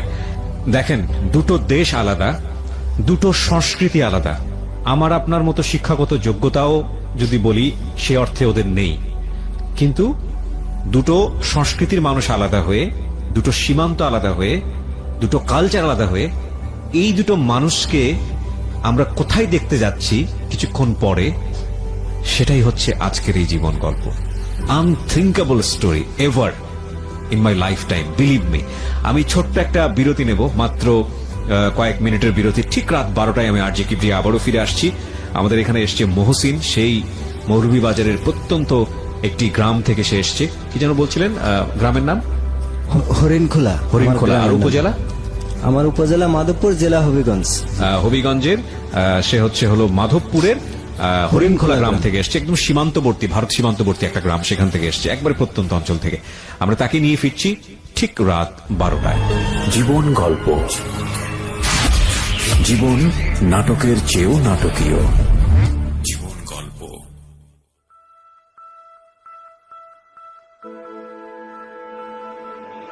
লাভ, হেট, challenge, motivation, lies, truth, impossible, virtue, morality, something beyond entertainment. Welcome to my stage of reality. Stay tuned.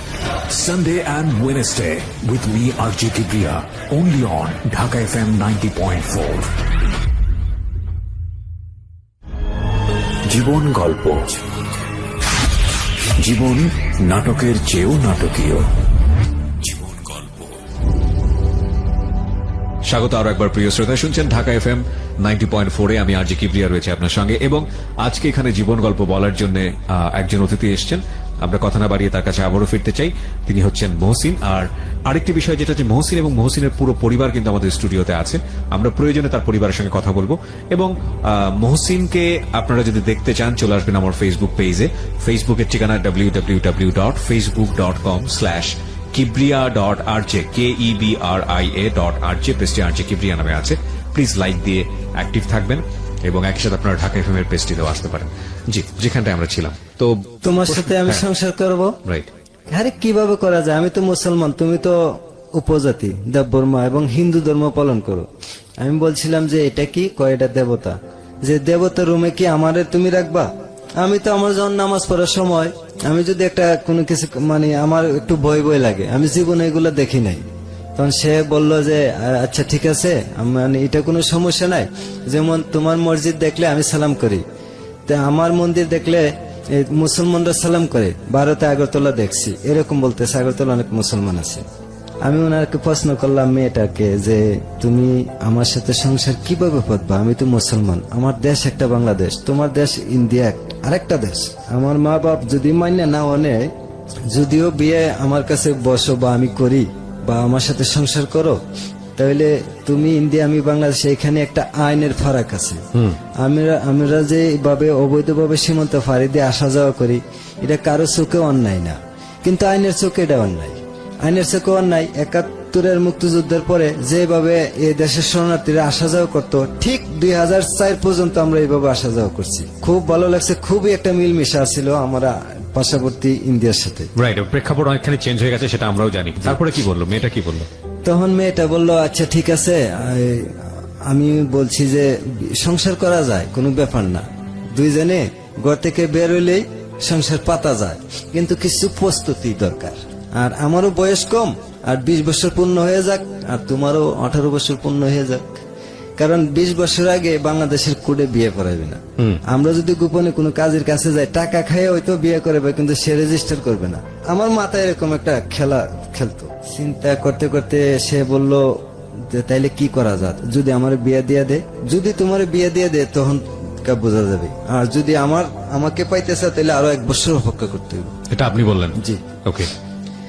তো এইভাবে ১ বছরের অপেক্ষার ভিতরে যদি আল্লাহ তোমারে দেখায় দেখতে পারবা, আর যদি না দেখায় দেখতে পারতে না, আমি তোমার বাড়িতে আসতে পারবো না। ওইখানেও কিছু শত্রু জন্মাই গেছে। এইভাবে তাইলে তোমার সাথে আমার কিভাবে দেখা হবে? আমি যারা পিউন বানাইছি হ্যাঁ তোমার ভাইয়ের কাছে বইলা দিছে, ভাই তোমার পিটাইছে, এখন তো আমার মাইরে ফেলাই দিব, আমার মা বাবার কথাই সত্যি হয়ে যাবে। কি করা যায়?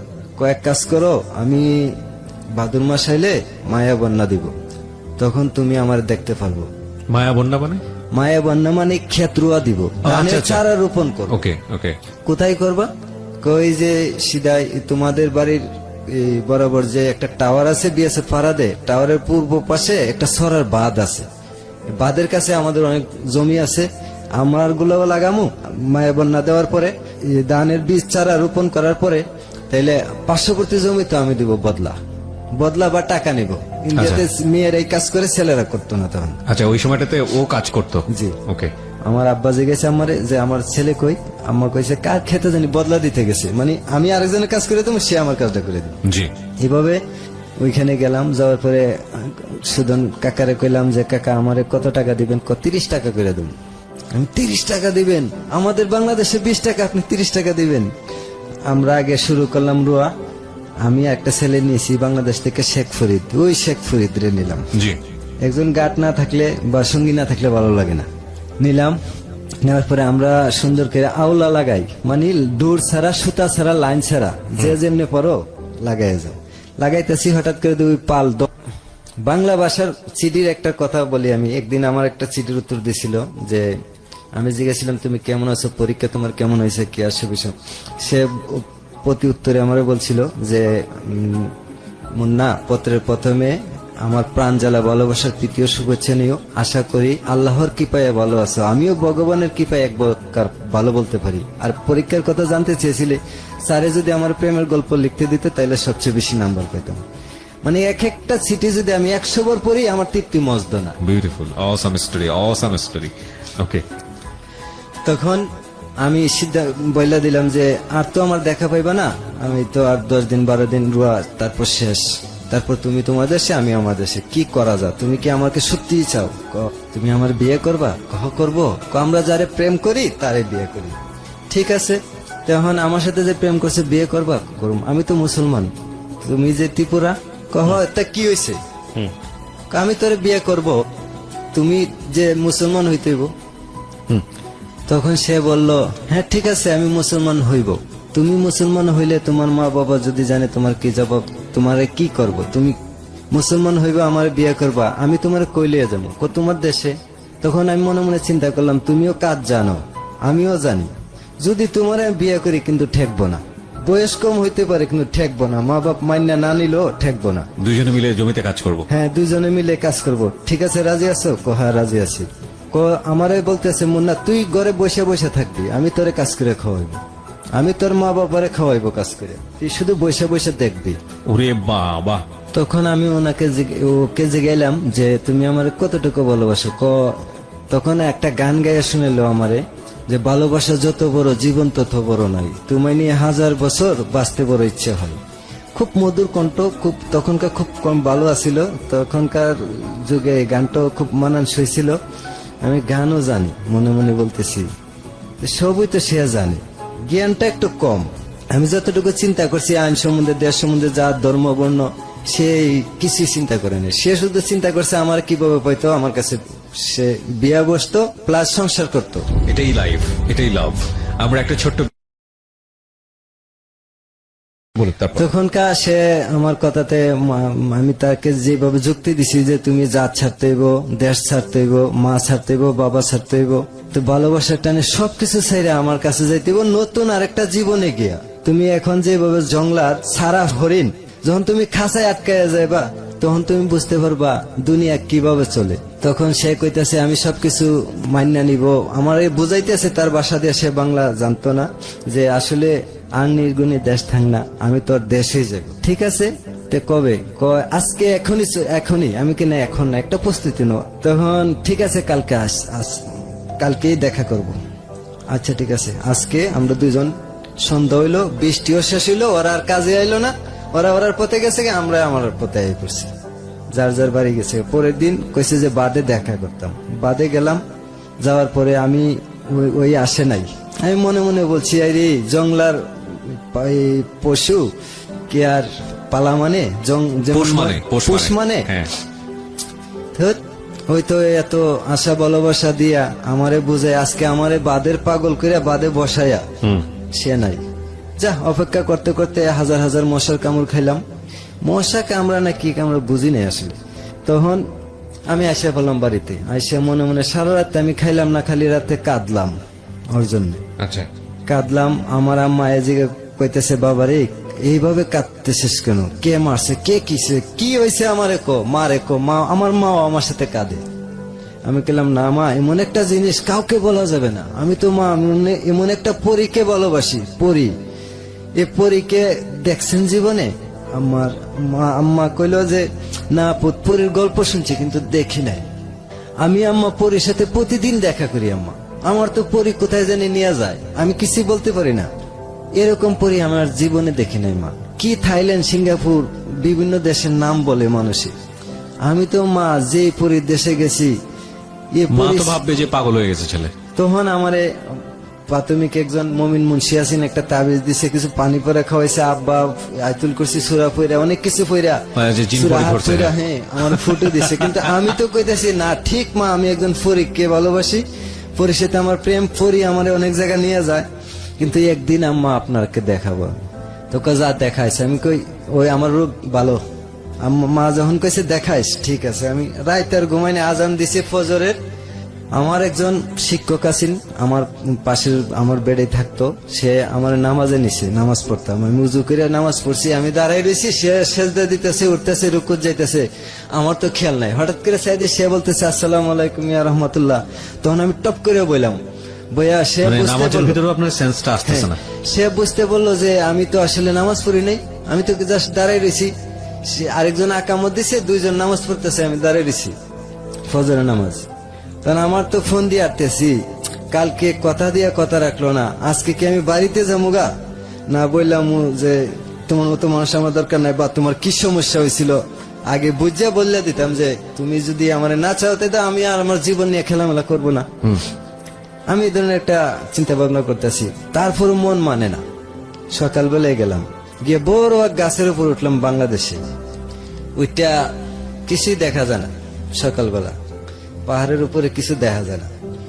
তারপর দেখলাম হঠাৎ করে এই সকালবেলা ফজরের আজানের সকাল হয়ে গেছে 10টা বাংলার, ইন্ডিয়ার 9:30। তখন দেখলাম যে একটা লোক আইতেছে, ওই রকম ওই মেয়েটার মতো লাগে, 2-3টা মেয়ে আইতেছে। 3 জন আসছিল এদিন, একজন নাম জানি না, একজন কবিতা দেববর্মা, আর একজন সেই। আমিও রাস্তা আগাইতে থাকলাম।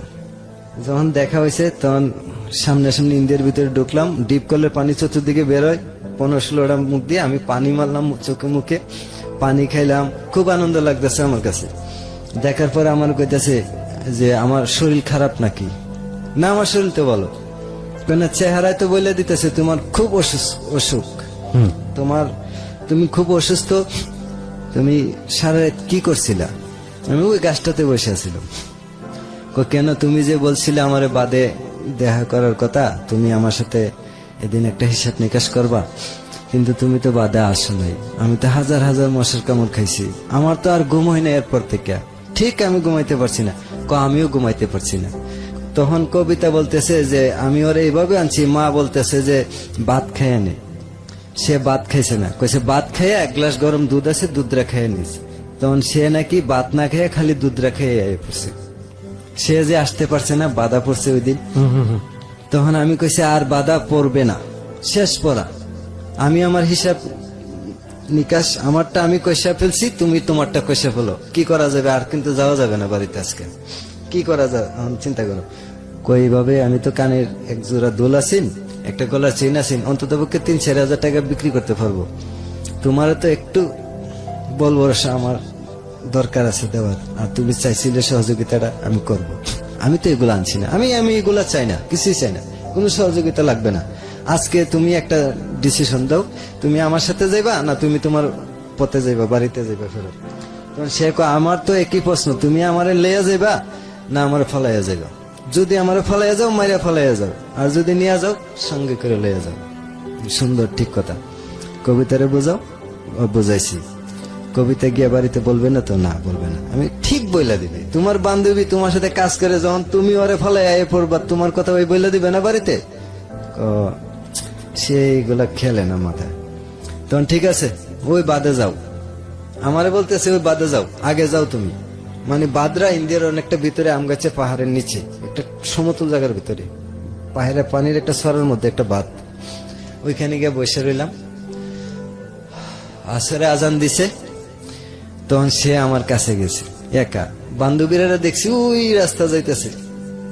সে গিয়া আমার কাছে বইলো, বইয়া একটা গাছের ঠাল ভাঙছে, ভাঙিয়া মাটি তাকাকি করতেছে, আর বলতেছে যে আমি এদিকে আসছি, আমারে তো অনেকে দেখে ফেলছে, কি করা যায়? এখন যদি পশ্চিম দিকে যাই পরের দিন তোমার বাড়ি গিয়া ঘেরাও দিব আমার ইন্ডিয়ার মানুষে। কি করা যায়, আমরা বাংলাদেশের দিকে না গিয়া চলো তোমার পাহাড়ের দিকে, তোমার বাড়ির দিকে চলো, অন্ধকার হইলে তারপর বাংলাদেশে যাব, কেউ যেন না দেখে। তুমি এইভাবে এই জায়গায় হাইটা যাও, আমি ওই দিকে এই জায়গা যাই, দুইজনে এক জায়গায় এমুক জঙ্গলে দেখা করবো। তখন আমরা পাহাড়ে ঢুকে গেলাম, দুইজনে কথাবার্তা করলাম, হিসাব নিকাশ, এর কাজের এই পাতলা মাতলা কি কি আনছে সব ফালাইতেছে, আমি দিলে হ্যাঁ ফালাইতে দেয় না, কোনা থাক, এটা থাক, ফালামি পরে। এগুলোর মায়া নাই, আমি কইতেছি স্বর্ণ গয়না টাকা পয়সা কোনো কিছু ধন সম্পদের মায়া নাই, কোনো কিছুই চাই না, তুমি শুধু চলো। তখন ফালাইলাম আমি একটা ফাসরা, একটা পাতলা মাথার, খুব মূল্য দেয় পাতলাটারে। পাতলা কি জিনিস? পাতলা হয়েছে রৌদ্র বৃষ্টি যেন না লাগে, তাল পাতা। ও আচ্ছা, তাল খেজুর পাতা, দিয়ে আচ্ছা, আচ্ছা, হ্যাঁ, হ্যাঁ। খুব সুন্দর একটা জিনিস, কারো কাজ করা হাতের। তখন মাগরিবের আজান হইতেছে, মশা ছুটাছুটি ঘিউ গাউ লাগাইছে। তখন ওই অঞ্চলটা, আমগাছা অঞ্চলটা হয়েছে বাগানি লেবারদের। জি। ওরা দূরা তীর ধনুক দেখে কালো কালো বড় বড় লোক, কেউর মুছ আছে, কেউর দেখতে মানে একবার ছবির ভিলেনের মতো লাগে, এরকম ওরা চেহারা বাগানিদের। তখন ওই লোকগুলারে দেখে ভয় পাইয়া আমরা দুজন একটা জঙ্গলে ঢুকে গেছি। কোন ভিতর দিয়ে কোনো রাস্তা মাস্তা নাই, পায়ে হাঁটার রাস্তা আছে, চৌরাস্তা হয়ে গেছে। আচ্ছা আচ্ছা। মানুষ যে চলাফেরা করে আঁকা বাঁকা সাদা, এই জায়গাটা সাদা, একবার ধুল সাদা, আঁকা বাঁকা রাস্তা, খুব সুন্দর লাগে। জঙ্গলের ভিতরে যখন ঢুকছি, দুজন গিয়ে বইছি, বসার পরে দেখতেছি হঠাৎ করে ঘুম একটা শব্দ হইলো, মাথার উপরে চায়া দেখি এই বড় এক বেঙ্গলের বাসা। ও ওকে। একবারে আমাদের হাতে মাথায় শরীরে লাগতেছে, কিন্তু একটা বেঙ্গল আমাদেরকে একটা কামড় দেয়নি। আচ্ছা। আমরা এখানে বসে রয়েছি, চুপ, লড়ে না, লড়লে শব্দ পাইলে কিন্তু শিয়াল কয়ে তীর মারলে শেষ, পেটের সামন দিকে ঢুকলে পিছন দিকে বেড়ে যাবে, এমন তীর বাগানিরা বানায় বিষাক্ত ইস্পাত দ্বারা। তখন এই বয়ে আমরা ওই বেঙ্গলের বাসার থেকে লড়ি না, নিচের দিকে তাকায় দেখি আমরা যেখানে বসে রয়েছি পাহাড়ের ভিতরে এক ধরনের একটা সেলা বাস করে। জি। এই সেলাটার ওজন কোনটা 100 গ্রাম হয়। সেলা একটা জামার ভিতরে ঢুকে গেছে। ভয়ানক জিনিস তো, বারুদের মতো পুড়তে যায়। যখন আমার তো সহ্য হইতেছে না, আমি এই মুহূর্তে আমার জামাটা খুলতেও পারতেছি না, কারণ যে এখনো আমরা বিয়ে শাদী হয় নাই, যে জিনিস সে দেখার উপযুক্ত না আমি দেখাইতে পারতাম না। সিচুয়েশনটা চিন্তা করেন, যদি এটা সে করতে যায়, জামা কাপড় খুলতে যায়, মেয়েটা অন্য কিছু ভাবতে পারে। O M G, this is a story man, this is really story. এটা নিয়ে একটা মুভি হওয়া উচিত। আমি ফর দ্য ফার্স্ট টাইম আমি বোধহয় এরকম বললাম জীবন গল্পে, আমার 6 ইয়ার্স এর ক্যারিয়ার এই অনুষ্ঠানের, পার্টিকুলারলি আগের রেডিও সবকিছু মিলিয়ে আমি একটা গল্পের ক্ষেত্রে বলতেছি এই গল্পটা নিয়ে সিনেমা হওয়া উচিত। This is undoubtedly beautiful awesome story ever in my life. Okay, cause আমি পরিণতিটা তো জানি, এই কারণেই বলতেছি, আপনারা আমাদের সঙ্গেই থাকুন, বুঝতে পারবেন। হ্যাঁ, জাস্ট আমি পাউডার একটু সোজা করবো, এভাবে সোজা করতে দিয়ে দুইজন লোক তীর ধনুকলে দূর দিল আমার সামন দিয়া। আমরা যে এখানে জঙ্গলে আছি 10-12 দূরে, কিন্তু সাদা পায়ের রাস্তাটা, চৌরাস্তাটা আমি জানি না, ওর জানা আছে, ইন্ডিয়ার মানুষ জানা আছে এটা এদিকে চৌরাস্তা আছে, আমি জানি না।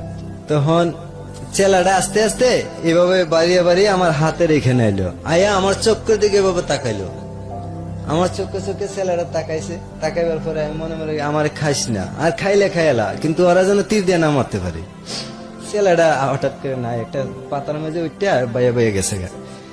নিচে চাইয়া দেখি পাহাড়ের আরেকটা বিষ মাদাইল আছে লাল, এটা সেনাবাহিনী যেভাবে টহল করে পার্বত্য অঞ্চলে সেম ভাবে 20 হাত 10 হাত 2 হাত দূর থাকে, এই বিষ মাদালটাও এরকম লাল, এটা বড় লাল। এটা প্রাণী, এটা পিঁপড়া জাতীয় একটা প্রাণী। আচ্ছা, ওকে। কিন্তু এটার কামড় দিলে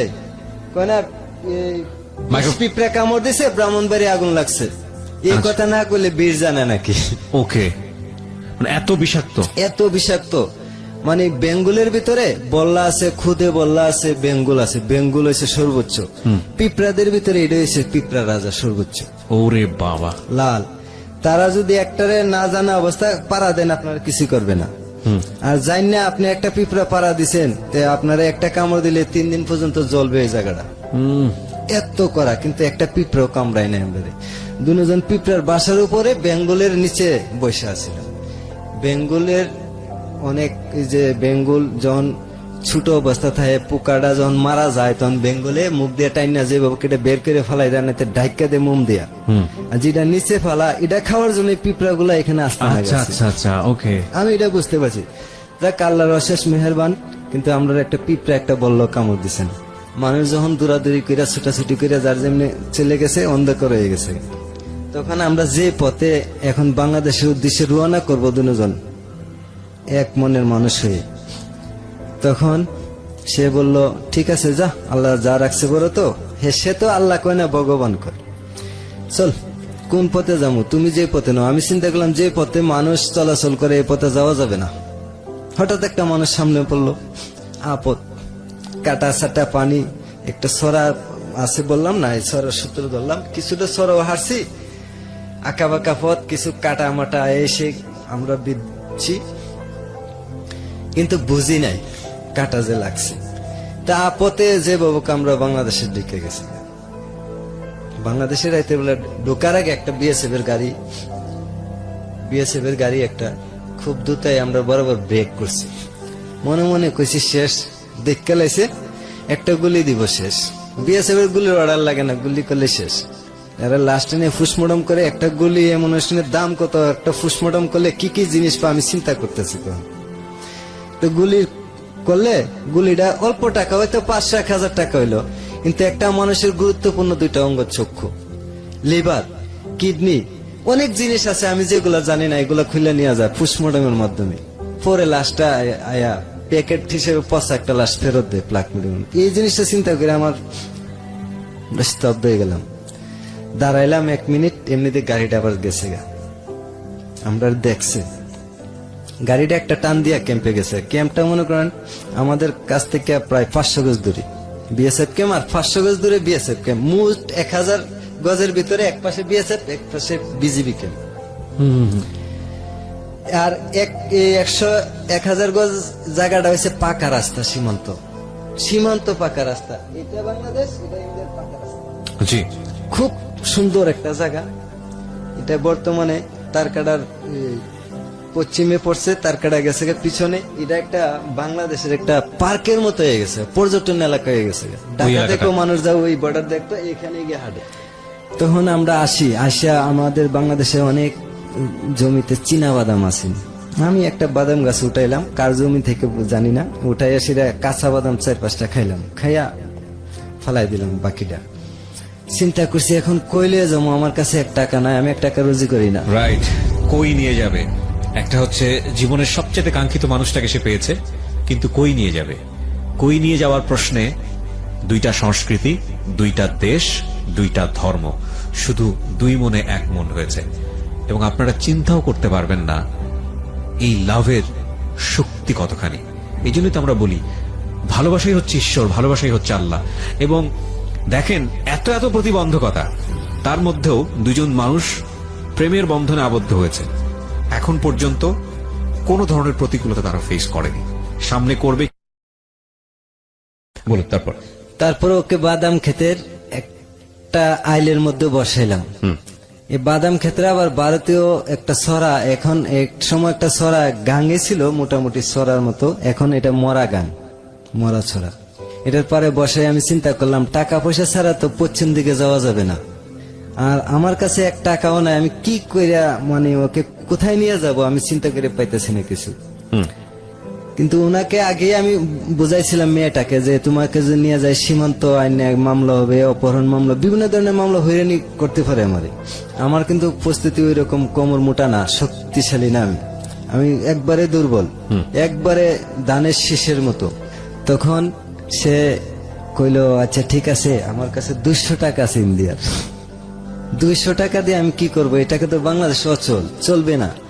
আচ্ছা ঠিক আছে তুমি বসো, আমি আবার ইন্ডিয়াতে যাই, যার কাজ করছি তার কাছে যাই, দেখি এই টাকাটা নিয়ে বাঙালি যা, আর আমরা যে কাজ করছি কিছু টাকা নিয়ে আনা যায়। যখন গেলাম সুদন কাকার বাড়িতে দৌড়াইয়া, বিডিআর ক্যাম্পের কাছেই। ইন্ডিয়াতে কারেন্ট আছে, বাংলাদেশে কারেন্ট নাই। ইন্ডিয়ার কারেন্টের আলোয় দেখা যায় এখানে একটা জাতির শ্রেণীর মতো কাঁঠাল গাছ আছে, পুরান কাঁঠাল গাছটার গোড়ায়। আমি 1 মিনিট দাঁড়ায় দেখলাম ডাইনে বামে বিজিবি অথবা বিএসএফ আছে কিনা, কারণ এখানে যেহেতু বাঙালির আছে বিএসএফ থাকতে পারে। তখন একটু সামনে গেলাম, সামনে আগাইতে আগাইতে কেউ নাই, তখন দিয়ে আমি আমার আর চিনবেই না আমি যে বাংলাদেশের মানুষ। তখন আমি ভিতরে ঢুকলাম, গিয়ে পাইলাম ওই সুদন কাকার বাতিজা একজন বাইস্তা সজল। কইলাম সজল দা কাকা কই? কাকা তো পারেনি। আমি তো এত মরছি রে ভাই, আমি তো মরছি, আমি তো শেষ। কি হয়েছে ভাই? আমার ছোট ভাই টেম্পো অ্যাক্সিডেন্ট করছে, তখন সিনজি নাই, টেম্পো অ্যাক্সিডেন্ট করছে, ভাইয়ের তো হাত পাও ভাঙ্গিয়া গেছে, এখন তো হসপিটাল নিয়ে যাইতে অনেক টাকা দরকার। এখন এমনি তো টাকা দিবে না, আমি যে কাজ করছি কাজের কিছু টাকা দেন। জি।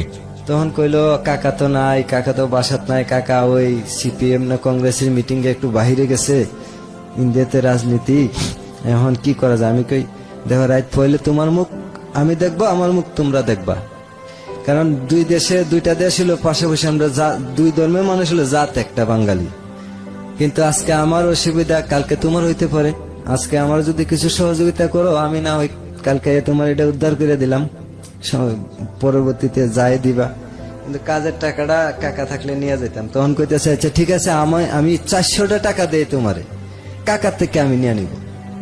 আচ্ছা দাও ভাই, সজল দা দাও, দিল। আবার কাকির দ্বারে গিয়ে গেলাম, কাকি আমার তো 500 টাকা হইলো একটা মিল তো। পরে কাকি কইল রে আমাদের বাংলাদেশের 100 টাকা আছে, নিবা? আমি কাছে হ্যাঁ নিব, দিন। পরে দিছি। তার বাবার বাড়ি বাংলাদেশে কাকি, তখন আমার 500 টাকা হয়েছে, ওইদিকে 200, হে দিছে 700 টাকা। ওই 200 টাকা লইয়া গেলাম আরেকজন ওই পাশের গ্রামে যারা সেই ব্যবসা করত, তাদের ইন্ডিয়ার সাথে চিনি, জিরা, ডাল, তেলের ব্যবসা করতো, তার কাছে গেলাম, গিয়ে বললাম যে আমার কাছে ইন্ডিয়ান 200 টাকা আছে, বাংলার কত দিবা? কয় বাংলা 150 টাকা দেবো। আমি কি না, ইন্ডিয়ান বাংলার 100 টাকা দিলে ইন্ডিয়ান 60 টাকা, 70 টাকা, 80 টাকা পাওয়া যায়, আর ইন্ডিয়ান টাকা দেবো এত কম দিবা? কয় যা সমান হয়ে দিলাম 200। আমি 200 আচ্ছা দাও। তুই তখন আর এত বোঝ হয়েছে না আর কি, যে ওনার কাছে যে টাকা আনতে গেলাম, ওনার তো সাক্ষী হয়ে গেল রাইতে আমার কাছে এসে টাকার জন্য, ইন্ডিয়ান টাকা লয়ে এসে আমার এতটুকু ইয়ে হয়েছে না, মানে কিভাবে কি করবো আমি চিন্তা পাইতেছি না। ওরে কিন্তু একা বসায় আমি গেছি গে বাংলাদেশে, একা কোথায় বসে রাখা? রাতের বেলা ওই বাদাম খেতে আইলে, বাংলাদেশে জঙ্গল নাই, বাংলাদেশে জঙ্গল, বাংলাদেশে তো সমতল, টান সমতল। আমাদের এলাকায় বন্যার পানি লাগে না, আমরা পানি দেখতে 200 টাকা গাড়ি ভাড়া লাগে। তখন আমি ওরা আয়া দেখছি যে খুশ মেজাজে সে বসে রয়েছে, কোনো চিন্তা চেতনা নাই, খালি চিন্তা একটাই, আমি কি ঠিকভাবে কাজগুলো করতেছি, আমার যে করার, হ্যাঁ দেখছে যে ঠিক। তখন ওর হাত ধরে নিয়ে আসলাম আমার বাড়ির পূর্ব পাশে রামাই ক্ষেত করে, আমরা প্রচুর কৃষি করি। রামাই মানে কেউ কয় বটবটি, কেউ কয় লুব্বা, কেউ রামাই। এই ক্ষেতে বসাইলাম, বসাইয়া আমরা গ্রামে মালু ভাইয়ের দোকান আছে, ছোট্ট একটাই দোকান আছে, অনেক 4 কিলোমিটার বড় গ্রাম, ছোট্ট একটা দোকানে গেলাম, গিয়ে একটা পাইনাপেল বিস্কুট লইলাম, তারপর কিছু বুট লইলাম, চকলেট লইলাম, অনেক কিছু লইছি, টক আচার লইছি, যে সে কি খাইবো, বাংলাদেশি জিনিস কোনটা খাইবো না খাইবো, হঠাৎ করে শেখ মুসলমানরা বানাইছে সেইটাও মনে নিব কিনা। আমি অনেক ধরনের জিনিস একটা আনলাম, প্রায় 60-70 টাকার। 2 টাকার বুট কিনলে 4 জনে খেয়ে শেষ করতে পারছি না তখন 99-তে। তখন রান্না দিলাম, ওই কিছুই খেলো না, একটা না 2টা বুট আমি যাচ্ছে মুখের ভিতর দিচ্ছে, আমি কিছু খাইলাম। আমি কইলাম খাইতেইব, খাইলে শরীর শক্তি পাইব, প্রচুর জায়গা হাঁটতে হইব, কিন্তু টাকা পয়সা এই টাকা হবে না, পরে হবে না, যে সামান্য টাকা লইয়া কি একজন মানুষ লিয়ে বাড়ি যাক, কোথাও গিয়ে তো থাকার একটা ব্যবস্থা করতে হইব। তখন সারা রাত্র, তাই আমাদের যে পার্সোনাল কবরস্থান আছে, আমার বাড়ির উত্তর পাশে বড় পুকুর আছে, 80 শতাংশ পুকুরের উত্তর পাশে একটা বারজার আছে, কবরস্থান নিজস্ব পারিবারিক কবরস্থান। চিন্তা করলাম যে মুরব্বীরাতে শুনছি যে কবরস্থান নাকি পবিত্র জায়গা, সবচেয়ে নিরাপদ, কোন ধরনের বই পাইলে, জিন বুতে সেই কোনো জিনিস দেখলে ওই কবরস্থানে দৌড়ে উঠে জানলে যদি পবিত্র থাকেন। তখন চিন্তা করছি যে সে তো পবিত্র না, আমি তো যতটুকু বুঝি পবিত্রতা, যাক আল্লাহর উপর ভরসা। তারে একটা কবরের পাশে নিয়ে বসিলাম, কবরটা হইলো যে আমার দাদার কবরের পাশে বসিলাম। সে জিগাইতেছে এটা কি? আমি কই এটা কি এখন বলা যাবে না, তুমি এখানে বউ, কোনো বই নাই, তুমি এখানে বসলে কোনো ধরনের বই পাইবে না, আমার 2-3 ঘন্টা দেরি লেট হইতে পারে। তখন ঠিক আছে কইয়া বসাইলাম, একা আমি দৌড়াইতে দৌড়াইতে আমার গ্রামে ওই যে খই খাইলাম এই অন্ধকারের মধ্যে তাকে একা বসায় রেখে গেছেন কবর ওই জায়গাটাতে? জি, আমি ওই যে দৌড়াইতেছি, আমি যে খই খাইলাম একদিন আমার জি। বোনের বাড়ির, বোনরে গিয়ে বললাম যে আমরা তো আখাউড়া থেকে তখন ভিডিও ক্যাসেট আনছি, আমার বোনে খুব ভালো বইতো প্রেমের সমাধি ছবি আর নোয়া বাইদানি, বললাম যে এই দুইটা ছবি আনছি, মিথ্যা বলছি আর কি, যে দুইটা ছবি আনছি, আমরা সারা রাত দেখার পরে সকালে তোমার বাসায় এইগুলা দেখবা। কিন্তু এখন কি করতে হবে, যে আমরা তো অনেক টাকা ওটা মুড়াইতে, এখন অন্তত পক্ষে 500 টাকা দিতে হবে আমারে, আপাতত অপারেটরে বুঝ দেই। বইন্ডে ফটাইয়া বইনে আমার পট করে 500 টাকা বাইর করে দিছে, আমি খুব খুশি। বইনে একটা কাপড়ই বনি, একটা শাড়ি কাপড় বা এই ধরনের কোন জিনিস দেওয়া যাইব নি, কি করতে, আমি একটা পর্দার তো ব্যবস্থা আছে, একদিকে মহিলারা বইবে একদিকে পুরুষ, না ছেলে মেয়ে একসাথে বসে দেয় গ্রাম অঞ্চলে, লাগবে না, আমি আর ফোটাইতে পারছি না, নিতে পারছি না। বাসায় এলাম, আম্মারে বলতেছে, আম্মা কফুত কিরি তোর মানে হায়ু তাস কি হয়েছে, মার কাছে কয়ে এলাও বাবা, কি হয়েছে মার কাছে কয়ে এলাও, মার কাছে যদি না কও তাইলে বিপদে পড়বো, আর মার কাছে কইলে সবকিছু ধরবো না। মা কিছু হয়েছে না, মা আমার একটু আখাউড়া যেতে বিসিডি আনছিলাম, এটা একটু ডিস্টার্ব দেখা দিছে, কিছু টাকা পয়সার দরকার আর আমার বালা একটা পোশাক দরকার, তখন আমার একটা জিন্সের pant, navy blue sunscreen shirt আর আম্মা এক জোড়া জুতা ঠামাই রাখছেন, এগুলা নামাই দিছে। তো ফুট তারপরে কইয়া যা 4টা ভাত খা, 2 নলা মার হাতে ভাত মা দিছে, আমি খুব কষ্ট করে রেখেছি, আমার ভিতরে তো জানা আমি একজন উপাস ফেলাইয়া রাখছি। তখন আমি মারে যে বাবু পরে কাপড় চোপড় লইলাম, তারপরে মা দৌড়াই ফুট দ্বারা পুকুর পরে দৌড়াই আসলো, কইতেছে পুত, আবার জিগাইতেছি যে মার কাছে কইলা পুত, মার জানি কেমন লাগতেছে, আমি না মা নিশ্চিন্তা থাকেন, আপনার ছেলের দরবার জীবনে আসে বাড়িত না, আর আসবে না, আর যদি আসে একটাই আসবে, কইয়া আমি দৌড় দিলাম। দৌড়াইয়া যখন সব ঘুমাই গেল বাড়ি, আমি ওর কাছে গেলাম, গিয়া বসলাম, বসা ওরে এই যে কবরস্থানটা পার হইতেছি, আমাদের যে দাদা মক্তবঘর দিয়ে গেছে পুকুরের পশ্চিম পাশে 40% জমি সহ, জি। এই মক্তবঘরটার দরজা জ্বালানো আছে, কিন্তু বাহির থেকে কোনো লক নাই, ভিতর দিকে লক আর একটা এমনি চাপাই রেখে, মসজিদ তো মক্তব, তখন দাড়ি সাড়ি সবকিছু আছে, মক্তব কোরআন শরীফ পড়ে। তখন ওরে ওই জায়গা পার করে আইনা করলাম, তোমার যেখানে বসেছি এটা কবরস্থান। কবরস্থান কি, কবরস্থান কি, আমি কবরস্থান তোমার আর কি দিয়ে বোঝাবো, তোমরা মরলে কি করে, মরলে মানুষ মরলে কি করে, আমরা অনেকের তো পুরাইয়া দেয়, আমি তোমরা পুরাইয়া দাও, এটা কি বলো শ্মশান, আমরা মানুষ মরলে এখানে মাটি দেই, এটা বলো কবরস্থান। তুমি ভয় পাইছি নি না, কই এখানে তো আমার খুব আনন্দ লাগছে, ভালো লাগছে, বুঝতেছি আমি, হ্যাঁ এটা ভালো জায়গা, পবিত্র জায়গা। তখন এটা কি ঘর, এটাও তোমাদের যে বাড়ির কাছে একটা স্কুল ঘর আছে না, এরকম ওই শিশুদেরকে শিক্ষা দান, পাঠশালা শিক্ষা দেয়। তখন বলতেছে যে এখানে কি ঘুমানো যাইবো, আমি কই ঘুমানো যাইবো, তুমি একটু শুয়ে রেস্ট নাও, কিন্তু কারেন্ট 3টা বাজে আমরা এখান থেকে রওনা দেবো পশ্চিম দিকে অজানার উদ্দেশ্যে। যেই মেয়েটাকে নিয়ে এত কথা হচ্ছে, নিশ্চয়ই আপনাদের সেই মেয়েটাকে দেখতে ইচ্ছে করছে, ত্রিপুরার সেই মেয়ে, কি যেন নামটা বলি, শান্তনা দেব বর্মা, তার একটা ছবি পুরো ফ্যামিলি সহ আমরা আমাদের ফেসবুকে দিয়ে দিয়েছি, আপনারা চাইলে তাকে দেখতে আসতে পারেন, 2টো ফেসবুক পেজে আছে। আমার ফেসবুকের ঠিকানা হচ্ছে www.facebook.com/kibriya.rj, আমি আবারও বলছি www.facebook.com/KEBRIA.RJ, পেজটি RJ কিবরিয়া নামে আছে, ওখানে গিয়ে অবশ্যই লাইক দিয়ে দেবেন। এছাড়া ঢাকা এফএম এর পেজটি থেকেও আপনি দেখতে পারেন facebook.com/ILoveDhakaFM, এবং ইউটিউবে সাবস্ক্রাইব করলে আপনি পুরো অনুষ্ঠানটি এই মুহূর্তে পেয়ে যাবেন। আমাদের ইউটিউবের ঠিকানা হচ্ছে www.youtube.com/DFM904, প্লিজ সাবস্ক্রাইব করতে ভুলবেন না। What a story man. Okay, তারপর 3টা বাজার আগে, এই 10 মিনিট আগে আমি ওর কাছে গেলাম, ওই কিন্তু একা একা মক্তবে একাই রাখছি, রেখে আমি একটু শোয়ার সিস্টেম দেখাই দিয়ে পশ্চিম দিকে মাথা দিতে হইব, দিয়ে আমি বেরিয়ে গেছি।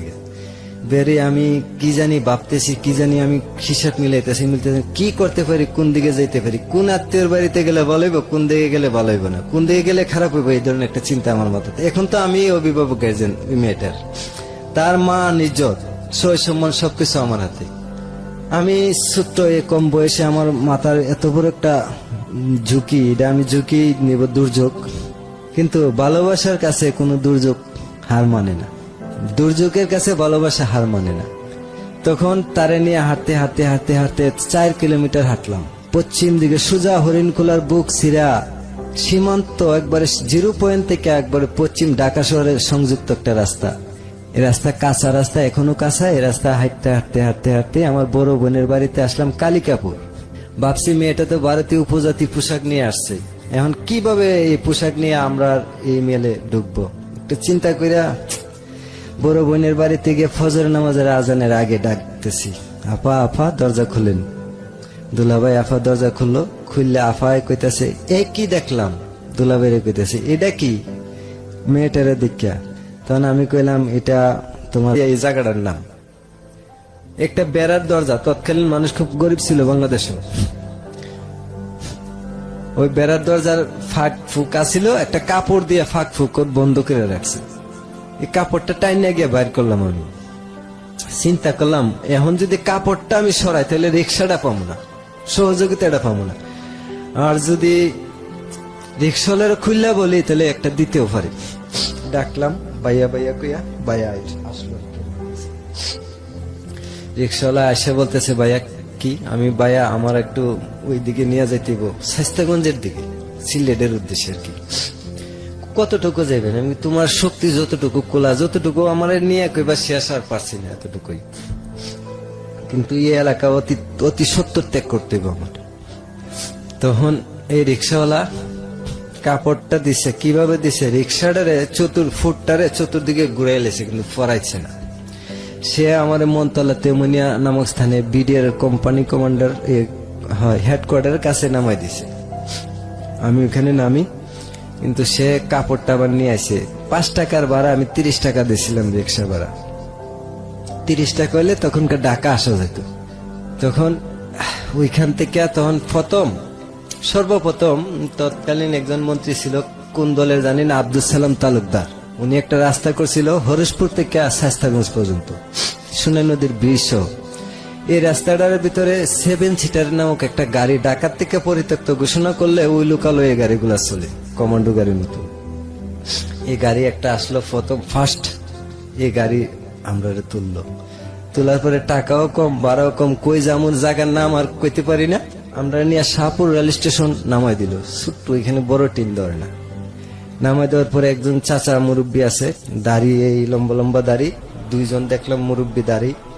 বিশ্বাস করে ওনার দুয়ারে গেলাম প্রথম, যে চাচা আমরা কিছু নাস্তা খাওয়া। কি খাইবা বাবা, কি বানান? রুটি ছাড়া কিছু না। রুটি তো জীবনও খাই না, 8-10টা রুটি লাগে আমরা খেলে বাড়িতে। 2-4টা খাইয়া পোষাইব না, 2টা পিস। তখন 2 জনের রুটি লইলাম, 2টা ডিম লইলাম। তখন সে কিছু খাইলো না। আমি তো বেশি পরিশ্রম করছি, একটু খাইছি আমি। পরে ওই খাইলো না, একটা কষ্ট করে 1 কামড় 2 কামড় খাইছে। আর একটা গরুর মাংসের সিঙ্গেল আছিল 8 টাকা। গরুর মাংস 8 টাকা সিঙ্গেল, তারে দিছিলাম, সে খায়নি, 1 পিস খাইছে, আর খাইছে না, ফার্স্ট 1 পিস। তখন আমি বললাম তুমি কি খাইছো জানো? গরুর মাংস। কোনো জিনিস খাই নাই, এটা খাইছি এজন্যই, আমি আজকের থেকে পুরাপূর্ণই মুসলিম, তুমি আমার ভালো করে বিশ্বাস করো। এটাও আপনাকে বললো? জি। আমরা বিরতি নেব। আরেকটা প্রিয় শ্রোতা, দেখুন, লাভ এটা সৃষ্টিকর্তা প্রদত্ত একটা জিনিস, এবং এটার যে শক্তি অপরিসীম, এটা কি করতে পারে, এটার যে ধার, ভয়ানক ধার, এবং এটাকে যদি সত্যিকার অর্থে সুন্দরভাবে লালন করা যায় তাহলে জীবনটা অদ্ভুত সুন্দর হয়ে যায়। 0-র মধ্যে মানুষ হাসতে পারে, মাইনাসের মধ্যে মানুষ হাসতে পারে, সুখে হাসতে পারে। আর এটা যদি না থাকে, অসম্ভব ঐশ্বর্য প্রাচুর্য থাকার পরেও মানুষ হাহাকার করে। ওদের মধ্যে কিছুই ছিল না, একজোড়া স্যান্ডেল পায়নি, কিন্তু লাভ ছিল, এবং এই জন্য জীবনটা অনেক বেশি সুন্দর ছিল। আমরা বিরতি নিচ্ছি। This is a awesome story ever in my life. আমার মনে পড়তেছে, আমি আগে রেডিও স্টেশনে যখন একেবারে প্রথম দিককার কিছু এপিসোড যেগুলো শুনলে আমি তন্ময় হয়ে শুনতাম, I am getting just this kind of feel after a long time.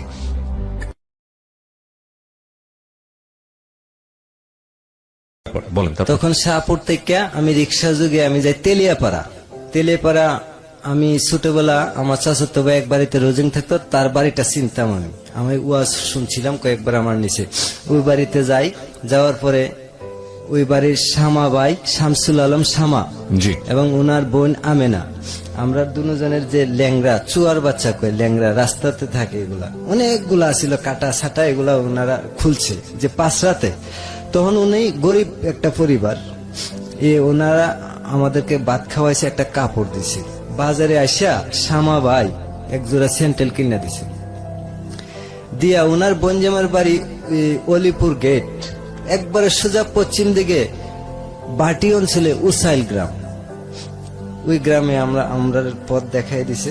আমরা কিন্তু ওইখানে যাওয়ার আগে অনেক কিছুর প্রশ্নের মুখোমুখি হইতেছে। বাংলাদেশের মানুষ দেখলে চিনালা পাহাড়ি একটা মানুষ, রাজহাঁস আর অতিথি পাখির হাঁস দেখলে চিনা যা, দেশি পাতি হাঁস আর জি, অতিথি জি। হাঁস এরকমই বোঝা গেছে আর কি। সে খুব সবল, সুন্দর, খুব মোটা, তাজা, খুব সুন্দর একটা মানুষ ছিল, দেখলে এমনি চোখে লাগতো।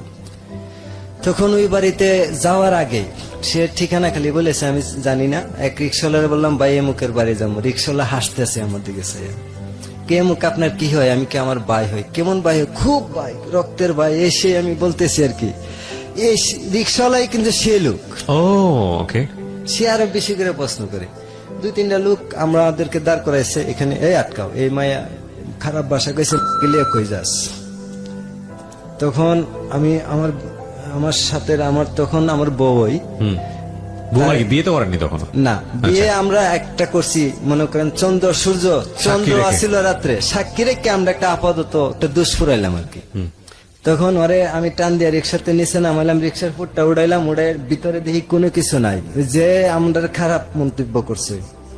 তারপরে গিয়ে ধরে লেছি, ধরে আমার 3.5-4টা বোতাম পরে গেছেন, কিন্তু তারে ওইখানে শোয়ে দিছি। খুব এখানে একটা আমরা মারামারি করছি, রিক্সাওয়ালা আমার পক্ষ নিয়েছেন, এই কথার জবাব দিয়া আমরা এসে করছি। রিক্সাওয়ালা আমরা টাইনা বাড়িতে নিয়েছে, নিয়ে রিক্সা প্রতিদিন রিক্সা চালাইছে। 7 দিন পর্যন্ত রিক্সা চালাইয়া তার মেইন রুমের খাটের শোয়ার জায়গা দিয়া আমরা রাখছে, খাওয়াইছে সে রিক্সাওয়ালা। আহা। আল্লাহ তার সুখী করুক।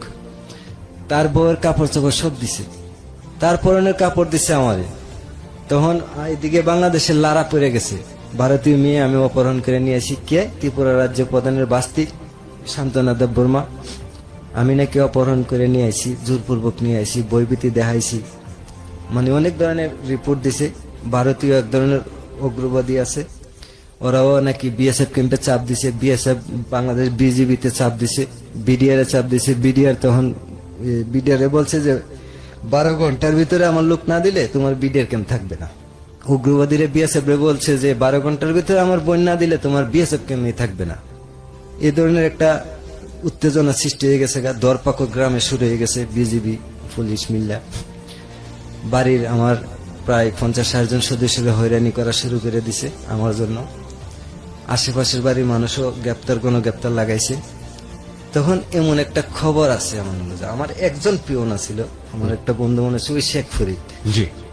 সে আমার খবর দিত। একদিন ওনারা গাড়ি দিয়ে যায় বিজিবি, যে লাইনে গেছি ওরা যাচাই করতে করতে করতে করতে কুত্তার মতো গন্ধ শুনতে শুনতে আমার পিছ লয়ে গেছে। লইতে লইতে আমার একবারে কাছাকাছি আসা, মানে আসার আগে একটা খবর যাইতেছে যে ওরা গাড়ি যাইতেছে, আর বন কোনাকুনি পাথারি বুঝেন আর রাস্তা। বন্ধুটা দূর দিছে, বন্ধুটা জানে না এখানে যে চুরাইবালি আছে, অলিপুর যে বিশ্ব রুটটা হয়েছে এটা চুরাইবালির উপর হয়েছে। তখন চুরাইবালি সে জানতো না কি জিনিস। সে যখন এইদিকে নামে পশ্চিম দিকে কোনাকুনি আমার কাছে আসার জন্য দৌড়াইতেছে, সে এতটুকু ডাইবা গেছে। তখন একটা 4টা-5টা ধান গাছে ধরছে, টান দেয়, আয়া পরে যেভাবে উদ্ধার হইল। উদ্ধারের পরও চিন্তা করেন আরো যে সামনে আছে কিনা, কিন্তু দৌড়াইতে দৌড়াইতে 4-5 বার সে এরকম আহত হয়েছে। রাস্তার ভিতরে আমার উদ্ধার করা যাবার সময় একটা জালি কুমড়া পাইছে, এটা আবার 60 টাকা বিক্রি করছে বড়। এটাই তার পুঁজি। বন্ধু পায়ে দৌড়াইতেছে 10-15 কিলোমিটার আমার সহযোগিতা করতে গিয়া বলছে যে এমনি এমনি বিডিআর চতুর্দিকে ঘেরাও দিয়া দিছে, বাড়ি অঞ্চল, তুমি পলাও। ও পলাইছি আবার ওইখান থেকে। পরে বিডিআর যাইবার আগে আমার আত্মীয় স্বজন এক গাড়ি গেছে, গিয়া বোঝাইছে 10-15 জন গণগ্রেপ্তার হয়েছে। তুমি কি এই মেয়ে চাও না 15 জন চাও? আমি কি এই মেয়েও চাই, 15 জনও চাই। ঠিক আছে, কিভাবে? তোমরা কোনো কথা বলতে পারত না, শর্ত আছে তোমাদের কথা আমি মানছি, আমরা যামু 7 দিন পর আমরা যামু। আমরা চেয়ারম্যানের মাধ্যমে যাবো, গ্রামের মুরব্বী মেম্বারের মাধ্যমে যাবো, এবং গণ্যমান্য ব্যক্তিবর্গ থাকতে হইব। যারা আমার শত্রু থাকলো যেন একটা চিন্তা ভাবনা করে কথাবার্তা কয়। আমি এরকম আমার মাথা খেলাইতেছি। ঠিক আছে, রাজি, সবাই রাজি হয়েছে। তোমরা গাড়িতে থাকবা, জাস্ট যাত্রী আমার মতো, আমিও যাত্রী, কারোর সাথে কথা বলবো না। ঠিক তখন এই যে কাত পর্যন্ত চুল ছিল, দেখার মতো চুল ছিল আর কি। আমি চুলটারে বিভিন্ন স্টাইল করতে পারতাম। আমার ছবির আমি দেখছি ওর হাতে আমার ছবি, আমি টস করে চুল বদলে লেছি, স্টাইল ঘুরাই দিছি। তখন পট করে কতটুকু সামনে আসার আগে, নোয়াপাড়া আসার আগে একজন আমার কইতেছে, স্যার এই তো পেয়ে গেছি স্যার। স্যার কে? আমি যে গেলাম, কি পাইছেন ভাই? কইতে স্যার মহসিন আলম পেয়ে গেছি, সাথে ওই মেয়েটাও পাইছি স্যার। মেয়েটারে কিন্তু একটা বোরকা পরাইয়া ওই যে বাড়িতে আশ্রয় নিয়েছিলাম সে একটা মেয়ে দিয়ে দিছে, আচ্ছা, আচ্ছা। ছোট বাচ্চা দিয়ে দিছে। হঠাৎ করে আপনার নাম? আমি কে মোহাম্মদ সেলিম। কই মেয়েটাকে? আমি কে আমার বোন। তো তোমার এই অবস্থা, বোনের অবস্থা? গরিব কুলে বিয়া দিছি, জামাই রিক্সা চালায় ভাত খায়। আর ওরে বলছি তুমি তো বাংলা ভাষা পারো না, কোনো কথা নাই, চুপ। তখন কোম্পানি কমান্ডার কয় যে যদি মহসিন রে পাই সিলিডি ভাষা, তাইলে কাইটা টুকরা টুকরা কইরা কুত্তা দিয়া খাওয়াইমু, আমারে কইতাছে আর কি। তখন হাবিলদার কয়, দেহ আমি কিন্তু কম শিক্ষিত লোক, আজকে আমি হাবিলদার হইছি আমার যোগ্যতা দিয়া, মানে প্র্যাকটিক্যালি যোগ্যতা দিয়া, যার কারণে তুমি আমার কাছে কি মিথ্যা বলছো? ছবি তো কিছুটা মিলে, আমারে বলতেছে। আমি কই তাইলে মহিলাটা মিলেনি দেখেন? না না, এটা তো বাচ্চালো মহিলা। এইভাবে এভাবে কোথায় যাবেন? আমি চৌমোহনীতে নামবো, হরিণখোলা রাস্তায় নামবো। হরিণখোলা রাস্তায় আমি জিজ্ঞাসা করলাম কোথায় নামবেন, একজন কইলো বিডিআর ক্যাম্পে মনতলা, একজন কইলো যে হরিণখোলা, কিন্তু উনারা নামে নাই। উনারা যখন নামে নাই, আমার ভিতরে একটা চিপা মারছে। আমার গাড়ির আশপাশের লোকজন আমি একটু চোখ তেরা করে তাকাইছি যে আজকে না হয় যাবে, পরে কিন্তু ধরা পড়তে হইব। আমি এভাবে করে চৌমনি বাজারে এলাম। আসার পরে আমার যে গেলে বাড়ি কই, আমি পাশের গ্রাম মঙ্গলপুর নাম বললাম। এখন তো মঙ্গলপুরের দিকে যাইতে বিজিবি রে দেখাইতে হইলে। আর চৌমনি ইউনিয়নের ঘটনাটা সবাই জানে আমি করছি, কিন্তু ওইখানে সবাই আমার কিছু জিগায় না। কি রে বিজিবি ও ছেলেটা ওদি মেয়েটা ঘুরতেছে, কেউ কোনো কিছু জিগাইলো না। আমি সোজা মঙ্গলপুরের দিকে সোনাই নদীটা পার হয়ে, পানি আসছিল কম, পার হয়ে ওই ব্রিজটা পারিছি, বিজিবি সন্ধ্যা দূরে হয়ে গেছে, আমি আবার কোনাকুনি নাইমা গেছি ব্রিজ দিয়া। আচ্ছা, তখন আমার ছোট বোনের বাড়িতে আসি কমলানগর গ্রামে। এখানে আমার ছোট বোনে আমাদেরকে একটা রুমে শেষ কথার একটা সুযোগ করে দিল। তখন কথা বলছি, সে মানে পাওয়ের উপরে আমার মাথাটা রাখলাম, সে আমার চুলগুলা উল্টাইতেছে আর কাঁদতেছে, আমার কপাল ভিজতেছে পানিয়ে। বলতেছে যদি কোনো কিছু হয়ে যায়, দুইজন পৃথক হয়ে যায়, আমার যদি ওই দেশে দিয়ে দেয়, বা তোমার যদি মেরে ফেলে, বা আমার যদি মেরে ফেলে, কি হইব? যাক, যা হইবার হইব। যদি বাচ্চা থাকো, জেল জরিমানা যাই কিছু হোক, যদিও জেলে থাকি বা বাচ্চা থাকি, তোমারে তো রাইতের বেলা আমার রুমটা চিনাই দিয়ে গেছি, মক্তবগড়টা চিনাই দিয়ে গেছি, আমার বাবার কবরস্থানটা চিনাই দিয়ে গেছি, ওইখানে বসে থাকবা, আমি তোমার খুঁজে নিব। জেল জরিমানার পরে যদি হয়ে যায় আর কি, এরকম অগ্রিম চিন্তা সবকিছু চিন্তা করে নিলাম, Set করে ফেলছেন plan। Set করে ফেলছি। এখন রাজি হয়েছি, বন্ডে বললাম যে ঠিক আছে মানুষ পাঠাও, আমরা আসতেছি পিছন দিয়ে, কিন্তু আমরা ধরে নিতে পারতো না কেউ। ঠিক আছে, যখন মাইকে ঘোষণা হয়েছে যে আমি স্যালেন্ডার করব, মাইকে ঘোষণা দিচ্ছে, হ্যাঁ, তখন হাজার হাজার মানুষ ঢাকা, চিটাগাং, চট্টগ্রাম, কুমিল্লা, রাজশাহী, বগুড়া থেকে আসা শুরু করলো। কার মাধ্যমে শুনলাম? বিজিবির মাধ্যমে, যাদের আত্মীয় স্বজন বিজিবির সারা বাংলাদেশের লোকে থাকে না, এইভাবে এক নজর দেখার জন্য হাজার হাজার মানুষ ভিড় করলো। আমিও হাজার হাজার মানুষের মাধ্যমে, আমাদের ইউনিয়ন তৎকালীন ইউনিয়ন চেয়ারম্যান ছিলেন 1999 সালে আতর রহমান সেলিম, হাসপাতাল নিয়ে ফাঁস করছেন। তো ওনার মাধ্যমে অনেক ওয়ার্ড চেয়ারম্যান, যে সিরাজুল ইসলাম, বর্তমান আমার উকিল শ্বশুর, ওনার মাধ্যমে আমরা বিজিবি ক্যাম্পে সিলিন্ডার করি। একজন সর্দারের বাড়িতে, জলি সর্দারের বাড়িতে যাই, তখন বিজিবি আসে, মাস্টার টিচাররা আসে, আইসে আমরা দুজনকে প্রশ্ন করার পর দেখলো যে আমরা প্রেম কইরা একে অপরের দুজন পছন্দ করছে, কথাবার্তা মিলছে, এই জন্য আমরা পলাইছি, কিন্তু চুরি করে আনি নাই, অপহরণ করে আনি নাই। এই জিনিসটা প্রমাণ হইলো এখানে। হওয়ার পরে এই বিল্লাল মাস্টার করে একজন বড় ভাই আছে, ছোট বড় ভাই, উনি ইংলিশও প্রশ্ন করছে মেয়েটারে। মেয়েটা তেমন শিক্ষিত না, আর বাংলা ভাষাও বুঝে না। দুই একটা কথা লড়ছড় হয়েছে, যেমন আমাকে বলছে যে কোথায় নিয়ে গেছিলেন, অলিপুর উসাইল গ্রামে। বুঝতে পেরেছি, এটা হঠাৎ মায়েরা স্বাভাবিক। বলছে যে মাধবপুর। ওই কথাটা পেঁচ লাগলে দুজনে দুই ভাগ করে লেছে। আচ্ছা, বাক করে আমার একটা হ্যান্ডকাপ লাগাই লেছে হাতে। হ্যান্ডকাপ লাগাইয়া বিজিবি ক্যাম্পে হরিণখোলা সীমান্ত ফাঁড়ি বিডিআর ক্যাম্প তখন আসিল। তখন এখানে আমার চুলগুলা সাংবাদিকরা বাইস করে ছবি উঠাইছে হ্যান্ডকাপ পরানো অবস্থা। তখন মেয়েটারে আলাদা একটা রুমে নিছে, আমার বিজিবি ক্যাম্পের অস্ত্রাগারের একটা রুমের ভিতরে নিছে। অস্ত্র এমুনেশনের দুর্গন্ধ, আর আমার একটা মানে অল্প অল্প বয়স কম ছিল, দাড়ি মুছ উঠা শুরু করছিল। একটা একটা করে বিজিবি সদস্য টাইনে উড়াই লেছিল।